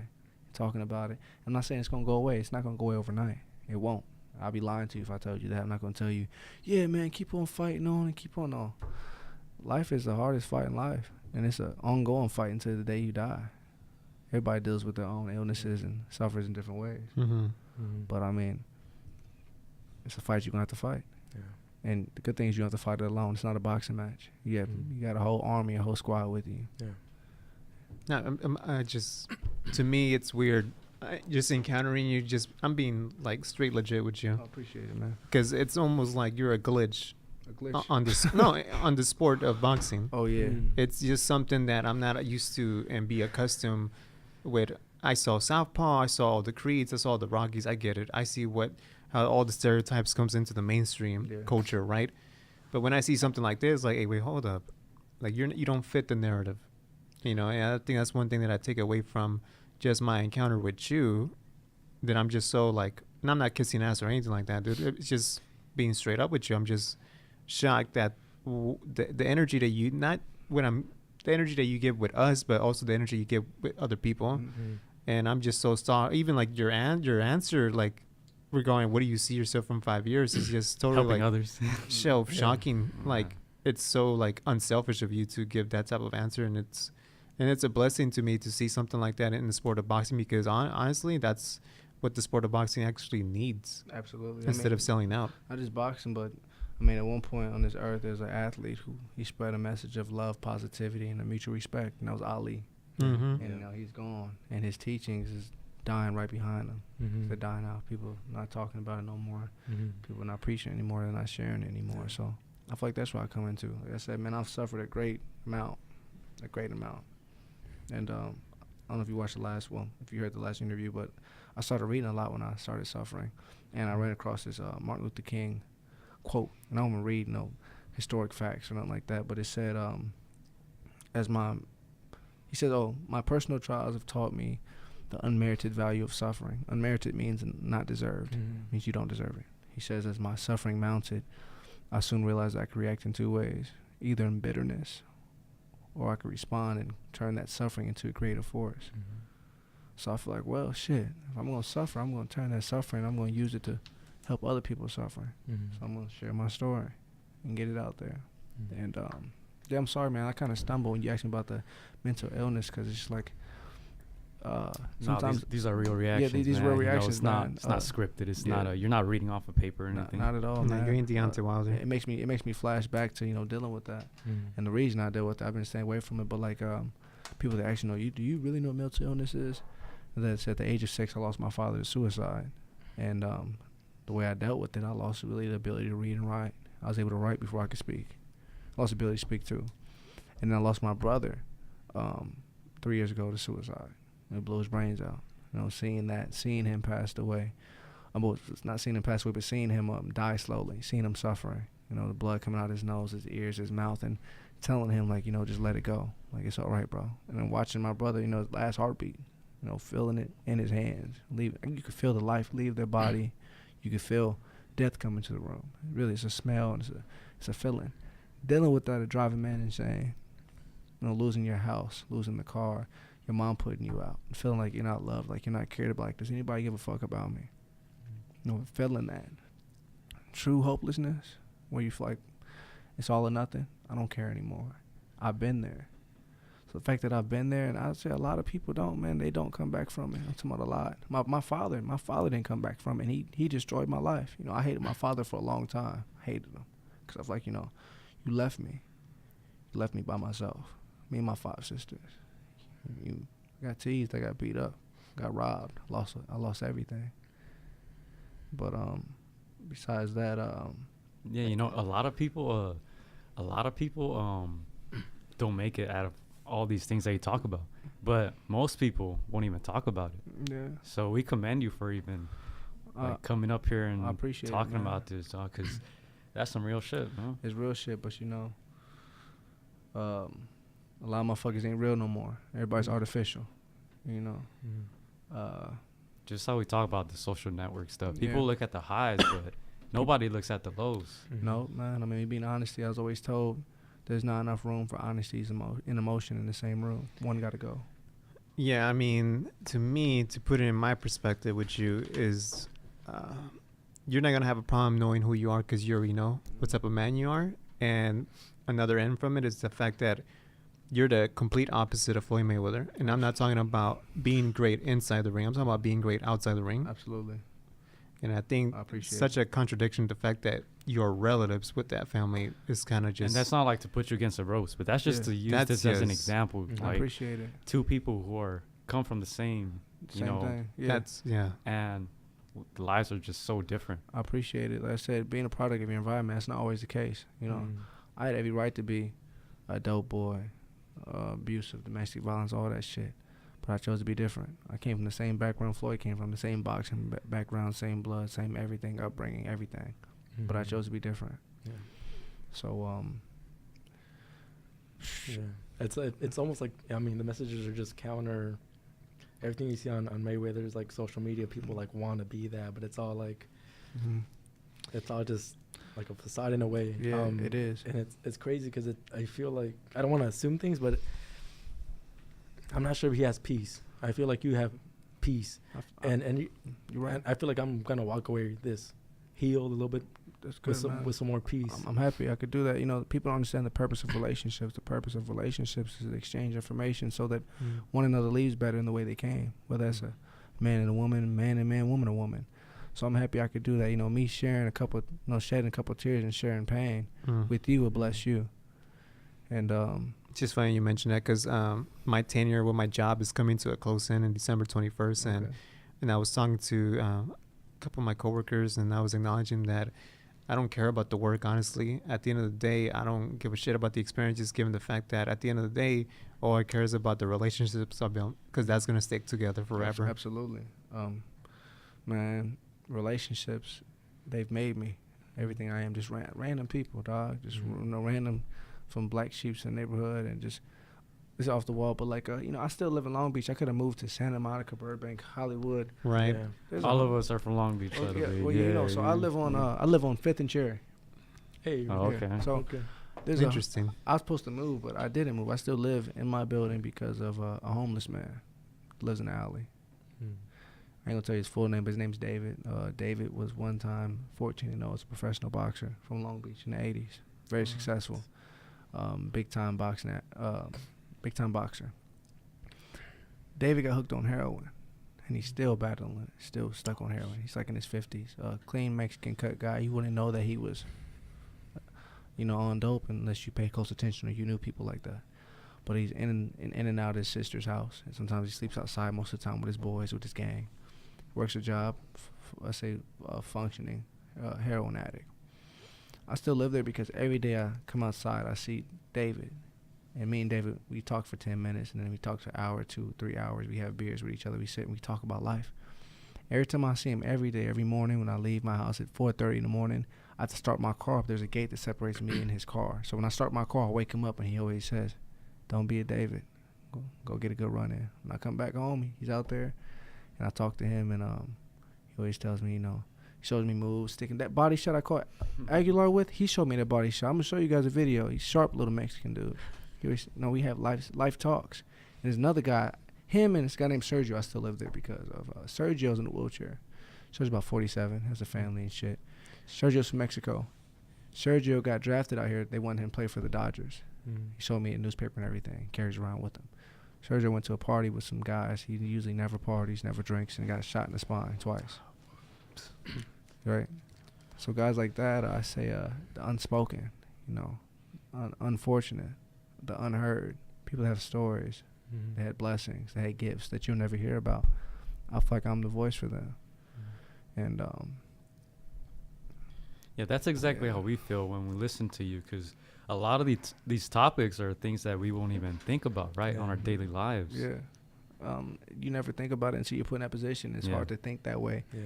What it's like to be in a wheelchair, what it's like to not be able to speak. Or when people bring it to your attention and they speak to you about it, it puts you in that perspective, and you're like, what the fuck? Like, what would I do? How would I deal with it? So I feel like when you hear something enough, you'll believe it, whether that's good or bad. And you can see that in today's generation. Gangsta this, thug this, sell this, dope this, indication this. When you hear it enough, you believe it. Them cats ain't doing that. They just making money off you believing it. Now you're going out here doing it looking like a dumbass. It's funny because, like, this is supposed to be a boxing podcast, and for today, it's not. Man, and the ironic... Every time I do an interview, it's supposed to be a boxing podcast. That's the irony of it, right? And you're the boxer who's controlling this podcast right now. Well, boxing is the smallest aspect about me, dog. It's a vessel. Right? Yeah. Well, Bigger than boxing, right? Right? It's a toy. I say I'm just God's vessel, and I'm just using my life experiences, man, and share. I love boxing, bro. I can honestly say, if I didn't pick up a glove ever again, would I regret it? I won't say I regret it. I'd be happy with the fact that, I made it as far as I did. But I would give me peace every night is knowing I did what I did while I had it.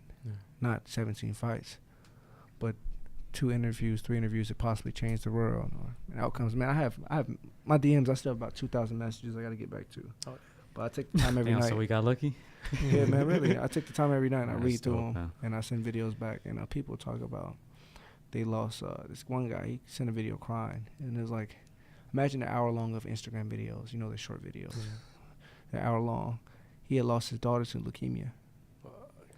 Right? He had lost her like a week ago. He was crying and talking to me about it, and I told me what I should do. And I was like, I never lost a child, so I can't tell you that, but I said I can tell you is cherish her memory, and that she's a piece of you. You created her, so she'll never ever be gone. When you look in the mirror, you'll see her. Same way I felt about my father. Like, I started crying. Like a guy who lost his father. Him and his brother, they lost their father, and he says, it's gonna be our first fight watching without our father. What do we do? I said, well, you pop open the fucking beer, you put it in his chair, and you sit there and you watch the fight like he was there. Don't change anything up. I was always taught one monkey don't stop the show. Just keep it going and just cherish his memory. And I got people sharing their stories with me, and I'm like, wow, people really dealing with some heavy shit way heavier than what I'm dealing with. But the fact that they're opening up to me about it. I talked about suicide, the effect it has on people. It's a domino effect. My father will never see me get married, he never see me laced up my first pair of gloves. He'll never see me get my hands raised. And I get emotional talking about every time. There's so much shit he missed out on. He didn't get to see me skate. First time I put on a pair of skates, my first low rider, my first girlfriend. When I lost my virginity, I didn't get to tell him any of this shit. So people are calling me, telling me, man, I really want to kill myself, and all I could think about was my child. What are they going to do without me? And I tell people that, suicide is a selfish decision. I'm not saying what you feel isn't real. But when you kill yourself, you don't kill just yourself. You kill your family. You kill a piece of them. My mother would never be the same because of losing my brother and my father. Which, that's a whole other story. But just the fact is I'm doing what I'm doing. This is real drastic, but, you won't believe it, but I believe it. If I was to pass away today, God forbid that, I know I did exactly what the fuck I was supposed to do while I was here. I lived my life to the fullest. No regrets. I'm not talking about regrets as in fun and bullshit. I mean, if anybody's listening to this show, teenagers and girls, hey, dog, girls and pussy come and go. Girls, dudes come and go. Money come and go. But life, treasuring friendships, family moments, laughs and good times and bad times. I lived a whole fucking lot of life. And if shit was the end of the day, I'd be really happy with the life that I lived, because I lived it to the best. Even if it was ugly at times, it was bumpy, it was a storm, I still lived. And I challenge people to live the same way. Bro, hey, nut up or shut up. Live your life. And live it like nobody else is going to fucking live it, because only you can live it. And don't give a damn if people judge you, look at you this way. It's your life to live. You only get one of them. That's the last thing I'll say before we go. So I said my father, he committed suicide. And he left me a letter. And I was supposed to say this with Cougar in the next interview. He left me a letter, dog. Isn't that fucked up, a fucking letter? I had half a day of school that day. He didn't know I was getting out early. So my dad had walked backwards the whole time. Like, oof.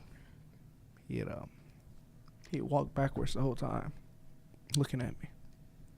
And I thought it's strange, why are you walking backwards? And he said, I just want to look at you, son. I'm like, all right. So he's walking backwards. He gave me a kiss. He gave me this envelope, and he told me, don't open it until I get home. So I opened the envelope while I was there. And my mom had picked me up, luckily. But the envelope said, one life, one love, one chance. You get one life to live. You have one love in that whole lifetime, and you have one chance to make that love come true in that lifetime. And that's how I live my life. Yeah, dog. So not to put things in a bad twist, but that's how you live your life, bro.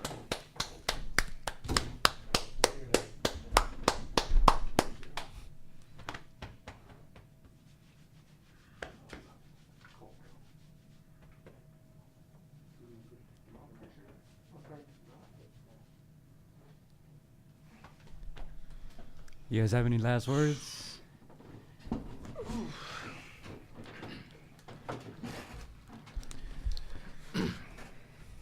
I knew coming into this show yesterday I was going to be emotional, and I'll be honest with you. I'll be straight up with you. I just completed a Long Beach Marathon this past last month, and committed like 2.5 months training for it.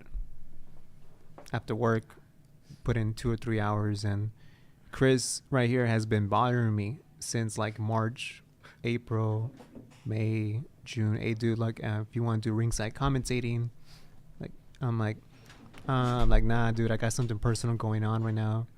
I can't do it right now. I just got something distracted, and I'm not gonna touch bases on what it was, but that's the thing why I give the edge to Fury. I needed to reinvent myself when I did the Long Beach Marathon. During that day, I ended up wearing all black. I have a heart condition. Oh. And 2 of my closest people who I know, one I'm not with anymore, and the other person, my mom, I didn't want to tell both of them, because if I would have told them that I'm doing the Long Beach Marathon, they would have said, stop training, don't do it, because you're more than likely going to pass out. And I just finished graduate school, and I figured, you know what? I have ran out of excuses to not do the marathon. So I ended up committing into this. I went completely incognito from my family and from my friends, and I just put in the work. And the thing is, the number 18 to me is never going to be the same anymore, just because that is when I pulled all my calf muscles, neck strain, and my mind just started like confessing at the fact that you're going to quit right now. This is it. And my heart started beating more irregularly. And that's why I have a connection between Tyson Fury, because I have faced that point of death in that marathon. And each single mile that I came through with that, I ended up, you don't train for a marathon. That's the thing. You don't train for 26 miles. There's something about the last few miles in it that you have to confess to yourself that you're not supposed to be strong, but you're supposed to have a heart to finish whatever accomplishments you have in life. And I was prepared to die that day wearing all black, just given what the tragic misstep that I have. We all have tragedies. Mm-hmm. And that's why I couldn't do it, Chris. I needed to take some time, focus on myself, and get my shit straight. And it was difficult coming after that finish line, because I started crying, and I knew what I just accomplished. And I was a broken man before I got into the marathon. It's okay, man. You can let it out.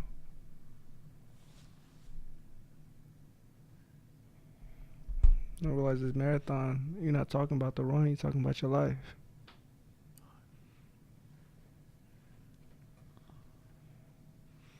Yeah, so when I saw your interview 2 weeks ago, I was like, oh shit. Yeah. It's not even about boxing anymore. We covered this sport, and that's not about it anymore. It's the people who do the sport that they're throwing their lives at the same time. Yeah. If you train boxing, just do it for the fun of it, you understand something about yourself that we don't see. There's something in, like, that dog in you, that something that you're trying to release. You know what it really is? Most boxers, they don't have the heart to say it, but we want to be like you. We box because a lot of boxers can't fight the fight called life. The real fighters, people that die, soldiers, teachers, mailmen, single parent mom, single parent dad, dope fiend, alcoholic. Right. The real fight in life. We can't do it. Anybody can hide behind some gloves and hop in the ring and say, yay me. Take an L and a W in the ring, but keep taking it in life. That's why a lot of fighters, when they stop boxing, they never bounce back. When they had that first L in life, we never come back from it. Because we tried to stay away from it our whole entire lives. So we really want to be, I say, like you, be able to open up and share it. But they won't do that. Because what? We rather, hide behind a tough persona and be in the limelight and show you this persona. Well, really, we're just like you, but we're not tough enough to be vulnerable and open up. Right. I appreciate you for sharing that with me, dog. I really appreciate it.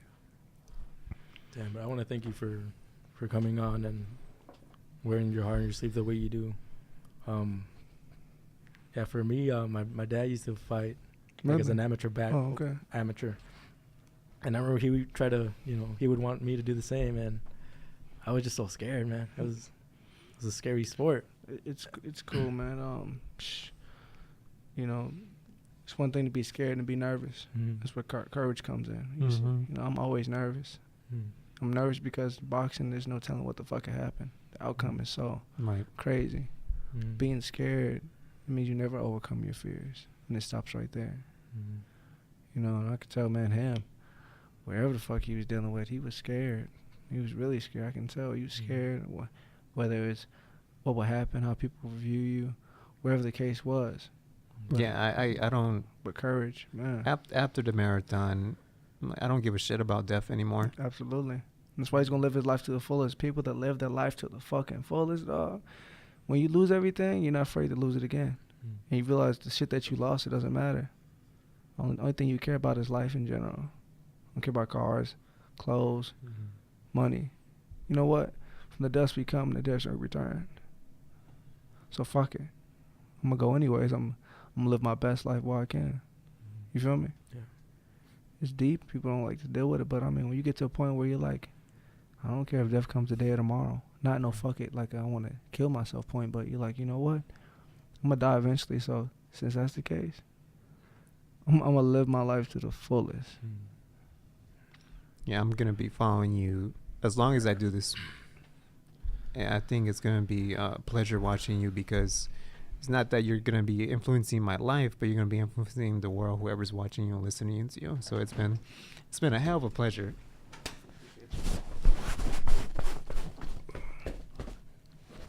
Literally. No, man, it's been a pleasure talking to you guys, man. I'm opening up about it. So much, like I said, I have yet to share with the world, but I never thought I was special or different, but man, I really feel like I have this purpose. Like I have to get it out. Ever since I was a kid, I feel like there's something about me different than everyone. Not that I'm different than you guys, but I feel like there's something that I have to do before I leave this earth. And I could leave this earth 5 years from now, 10 years from now, whatever the case is. Yeah. And the only reason I feel that way is because there's many times where I should be going too. I was in a car accident when I was 13, and from the car accident, I had swelling on my spine and put me in a wheelchair for 6 months. I can't tell you exactly what it was, but my mom had to wash me up. She had to wipe my ass, all types of crazy shit. So just to come back from that, Mm-hmm. you know, I felt like, man, it's a quote in the Bible. It says, you know, 10,000 may fall to my left and 10,000 may fall to my right, but I'm still here. Right. You know, no weapon formed against me shall prosper. There's so many reasons why I shouldn't be here, but the fact that I am, dog, like, I got shit I got to do, and I got to take care of it, you know. Mm-hmm. And I found out what I'm put here to do. I'm here to share with the world what life really is, and bring light to the real fighters of this world, people that fight mental illness, physical problems, things that's out of your control, depression, anxiety, identity crisis, whether you're like man and you're a man, and like woman, you're a woman, or dealing with the fact the color of your skin. This is real shit that, you know, people won't speak on. My girlfriend, she don't like me speaking on shit like that. But, you know, and get to a point in life where you're like, you know what, I know what's right and wrong. Fuck it. I won't talk about it. And that's what I'm going to do. If I don't, who will? You know, all great people were looked bad, frowned upon at one point. Martin Luther King, Malcolm X, Muhammad Ali, Rosa Parks. And I'm not just trying to name, you know, black civil rights leaders, but just in general. Yeah. They were frowned upon, but you know what? You got a set of morals and a code in your heart that you're willing to die for. You can do wonders in this world, whether it's good or bad. Mine just happens to be good, and for the people, for the real people. Whether you're black, white, yellow, blue, and the real people, I say the people that's fucking dealing with life, man, every day. So it's just like that. All I can do is just clap for you. I appreciate it. Give you standing ovation, say respect, because it's powerful. And we just want to let you know that is there a home, man, whenever you want to stop by. Yeah. Because that message is powerful, and I feel like it's things that people don't want to listen to at times, but you kind of got to speak about it, because you never know. If you changed one life today, I think we're all going to be happy in this room. I appreciate it, man. I feel like it's a ripple effect, you know. I felt this, and I share with you, and then share with others. And like something I was going to talk about, but I know I feel the need to say it real quick. Yeah, go for it, bro. You know how they say, you know, it's not like big on the Bible, but, you know, I was raised that way. You know, thou shalt not kill. I always thought it meant like, you know, actually killing someone. But it's not that. You can kill someone's spirit, kill someone's joy, kill someone's life with your words. So I think that's why I've been preaching positivity and love so much. You know, we kill people's joy every day with just judgment, not even knowing. Facial gestures, opinions, posts. So I thought I'd just say that because, I mean, all of us, we come from different backgrounds in life, whether we want to say it or not, whether you can see it or not, we all are completely different. From the inside, we all deal with shit different ways. We all have our own skeletons in our closet. So anybody listening to this, be less judgmental and be more open to speak to people. And you don't have to believe their beliefs, but respect them for believing in something. You feel me? I think that's a good way to close it out. That's a great way to talk about boxing. What a great boxing interview. It was never about boxing. Hey, that's right. Bigger. It's never about boxing. That's why I told Eddie Hearns. And he says, well, what the fuck is it about, mate? I have a question. Why do they boo him so much in the UK? I don't fucking know, man. I couldn't tell you. Like, I'm not going to ever speak on some shit I don't understand. Like, True. I don't know why, like, you know, English people have bad teeth. Like, I don't know. No, I'm just kidding. You lost a lot of followers right now. I know, right? I was kidding, guys. They're probably like, you're right, mate. You're right. Wait, what? What did you say? Fucking gauge and lemon squeezing, right? Fucking wanker. Yeah, fuck. They said that fucking wanker. They say, I don't Adam and Ave it, mate. You were in Cardiff, right? Cardiff, man, I was in Wales. That shit was crazy. How was that? That was crazy. I went to a club afterwards. Oh, these guys went to England. Yeah, I was there last year. Where'd you go? November. I was in London. Where? I'm a soccer fan, so I went to watch my team, Liverpool. Liverpool? Yeah. I got like a hella homies in Liverpool. Always send me these videos and Liverpool jerseys. jerseys. Shit gets crazy. It's crazy. You know, it was an away game, so I was wearing my Liverpool gear and shit. Where'd you at? In London? Yeah, in London. Oh, man. They were playing away. So it was tough. I had a red jacket. They were red. Did you get a I beard had all thrown red at on you? and shit. Luckily, no. Dude, I had a jersey. I sipped that shit up. Dude, I was you just better. sitting there just Damn. quiet the whole That's game. crazy, Quiet man. the whole game, dude. Yeah, I don't deal with the whole soccer thing. I like the jersey wear and stuff, but Right. yeah, I went to the club there and like I stuck it like a sore thumb. In what way? Man, every way. Like the way I stood, the way I was dressed, the way I talked. He's like, what else, mate? I was like, they Cortezes, cuz. What you mean? He's like, I like him. Get me one. I'm like, I didn't bring a spare pair with me. He's like, well, how much you want for him? I have 200 pounds right here. That's funny. I was like, ain't no price for my Cortezes on me. I heard that they're bringing a fight to Anfield. I'm not sure. I don't Something know. about Kalen Smith. Yeah. Caleb Smith, I think right. to my Sheffield. Oh, Kel Brook hit me up today. Oh yeah. Yeah, man. What he said? Somebody asked him, like, who's his tough? No, they said, what do you think about Anthony Sims Jr.? And he was like, they call him the magician for a reason. I was like, Who do you usually stay in touch right now? Professional boxers right now on a given day. Let's stay in touch with. Yeah. Like somebody texts you like a boxer right now. Like, who do you stay in communication? You mentioned Kell Brook right now, but he hit me by Instagram. But besides that, man, I'm like really an old dude. Like everything is word to mouth. Like my homeless boy David, like he leaves me messages like in the alley and shit, like in bottles. That's dope. Like by my door, yeah, it's dope, dope, right? Like in Coke bottles. I know it's his bottle because we drink Cokes with each other.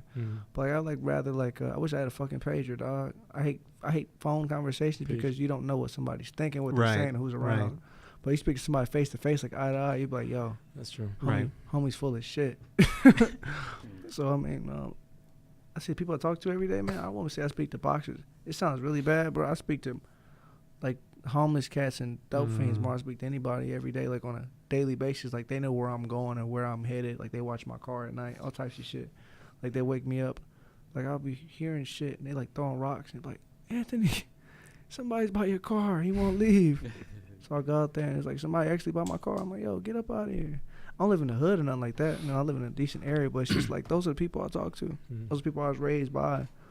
And they just the homies, man. Like, you know, we do everything. Like, sometimes like I come back and they're hungry. We go like it's a Jack in the Box like across the street. We like go in there heavy, sit down and eat and talk.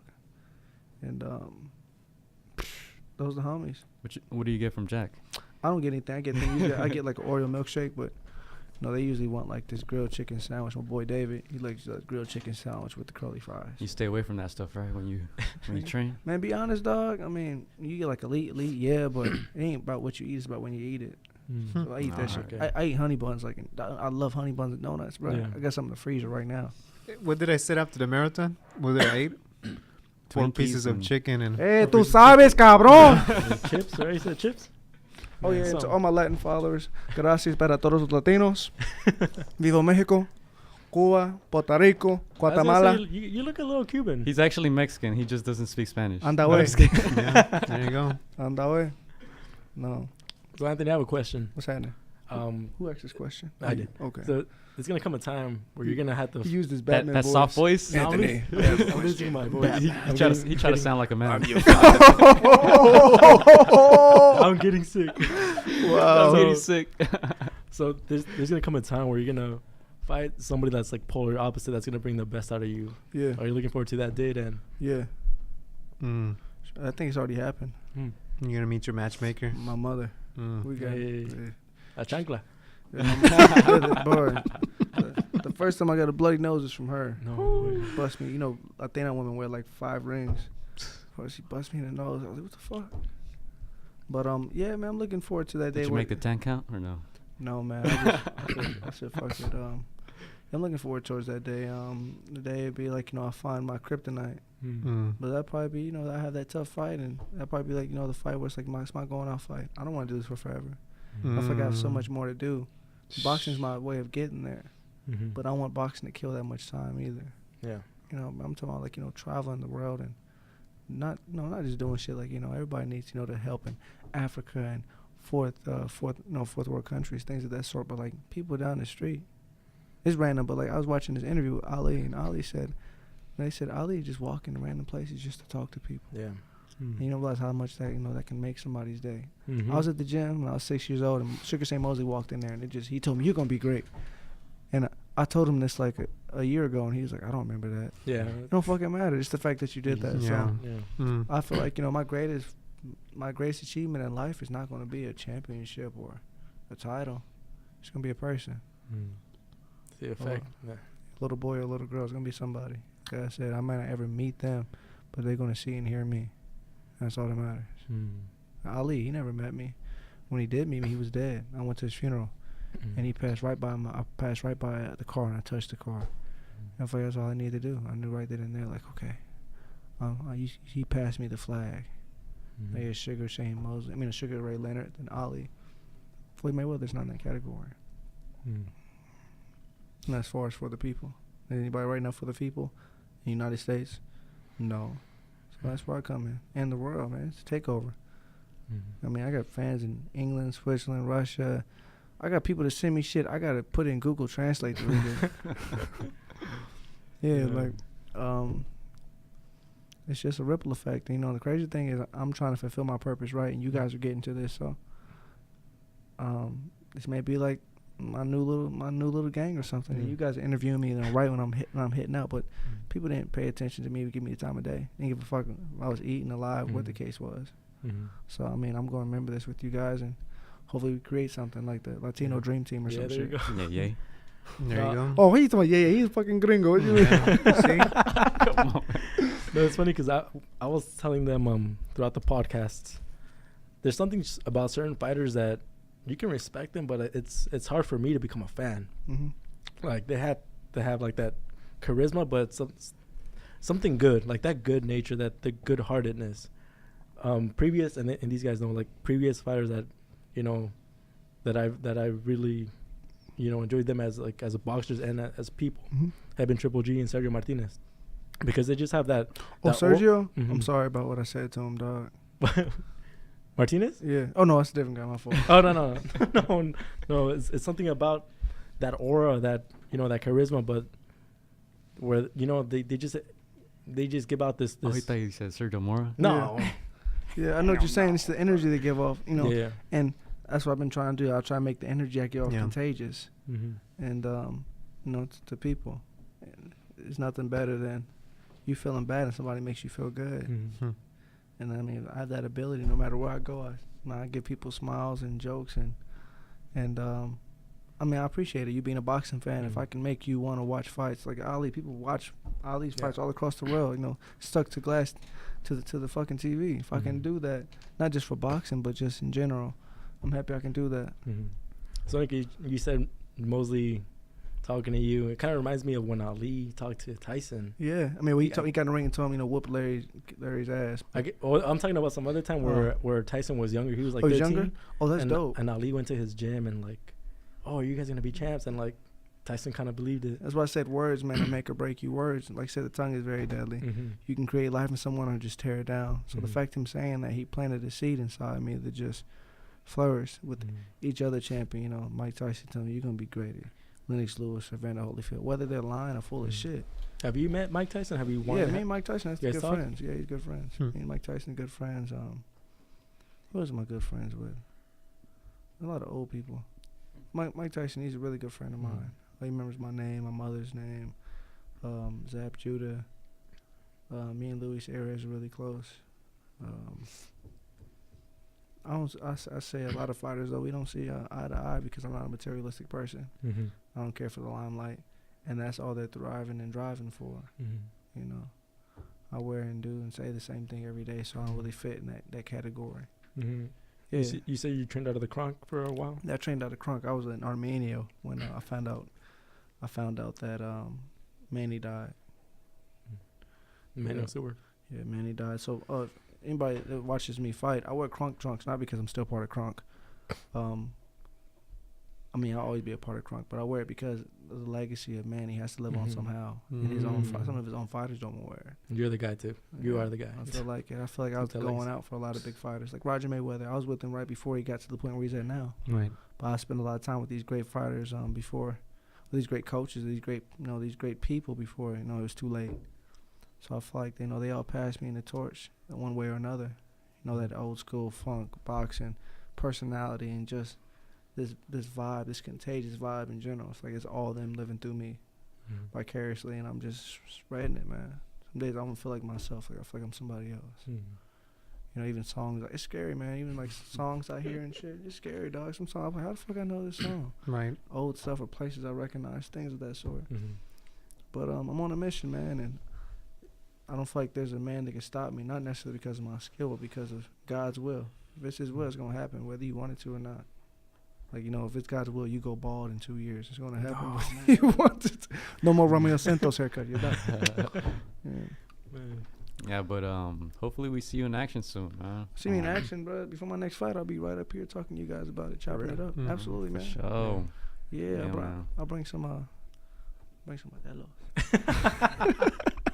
Hey, he woke up. He heard that. We have a little tradition here against the ropes. We usually get Buffalo Wild Wings after. What? What kind? Boneless? Man, any kind. Yeah. I like the traditional. Well, you guys about to do it tonight? Every Thursday. I'm down Thursday. I can't do it tonight. It's my skate night. No problem. Oh, you skating? Oh, come on, fool. Tonight? Yeah. Where? Skate. Wow. Skating rink. Okay. It's cool. I think your girl's there already. Yeah. You better go now. No, she don't skate. But Oh, no? yeah, dog. Or y'all can kick it on Sunday if you're not doing shit. Low riding. Low ride where? I low ride on Compton Boulevard and Broadway. I got low riding. Damn, you just told the whole audience. Damn, Yeah. everybody's gonna come follow you. It's cool, man. Come down there and you get a taste of, you know. Somebody knocking on the window. Hope my girlfriend didn't leave. All right, man. So Okay. we're gonna let you close this out, man. Any last words, last message? Follow you on Instagram. We'll link all that stuff up, man. But Okay. any last words for you? Last words. Let me see. Actually, yeah, I got something. I had wrote it down. You wrote something down for us. Yes, I did. It's special. I wrote down. I see, said the blind man to his death wife. I'm just kidding.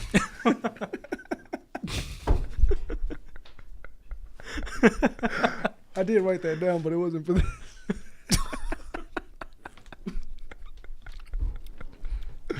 Don't make sense, right? That's what I tell people when I be talking to them, and I feel like they're just not listening, or like what they say don't make sense. You know what's interesting? My professor, he passed away, but he said, I was in English class, and he was like, if you're confused, you're in the right track. What? I'm like, what? I guess so. But I would say, man, the biggest lie ever told is practice makes perfect.